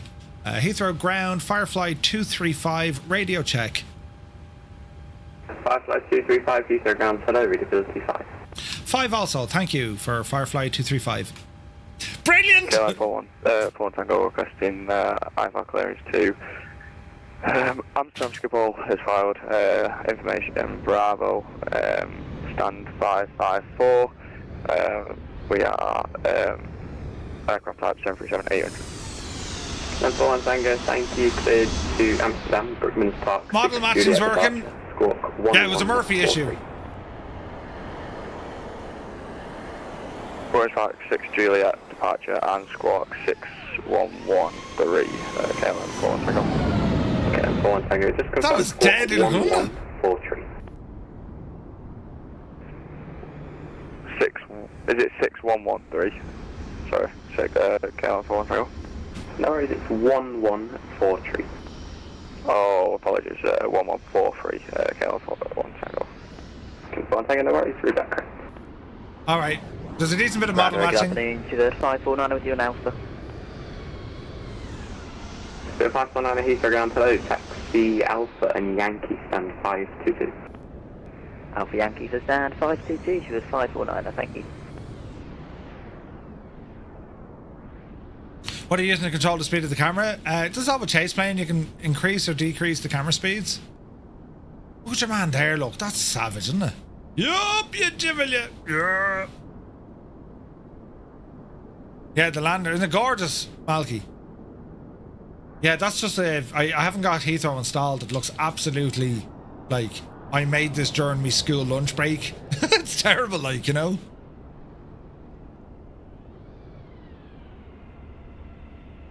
Alright, so that's working. That's good news. Good news. Disconnect from the network. It's working. Model matching's working. I'm happy out. Like a pig into the variable. I'm happy out. Yeah, I have it all removed because I was using AnyBuilds one, which is absolutely deadly. You know what I mean? You know, it's disabled because I always use the AnyBuilds one. You know? Right. That works. That's great news. But hang on Cork? There's someone on below it. Who's in Cork? There's an ATIS. How do we have an ATIS? John is on. John is on in Cork. Right. And we've nothing in Tampa, but that's not until this evening. Right, lads, that is going to do us for this morning's stream. I'm happy enough that we have at least an idea of what we're doing later on this evening. We're going to be flying out of Norman Manley International Airport in Jamaica, and we're going to be heading up over Cuba into Tampa in Florida. So very much looking forward to this flight. It's going to be a good 2 hours, 2.5 hours.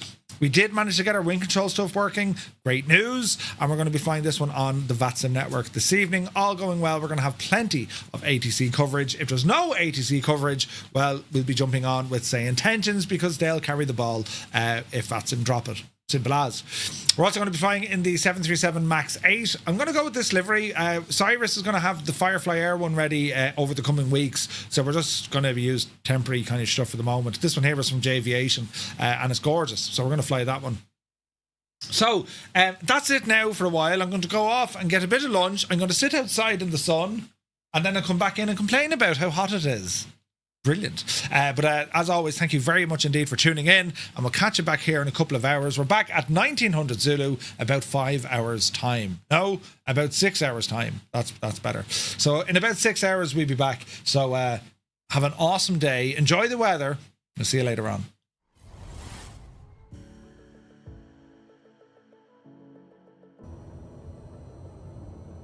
Into beta, reversers, flaps in.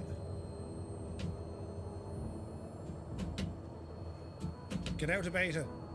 Get out of the beta. Ah!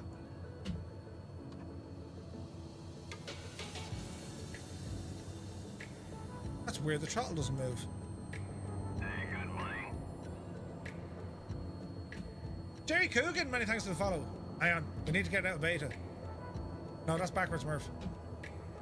Uh-oh. Get out of... Oh, we nearly tipped it over, lads. You see it? Jesus. Why won't you get out of beta, you devil?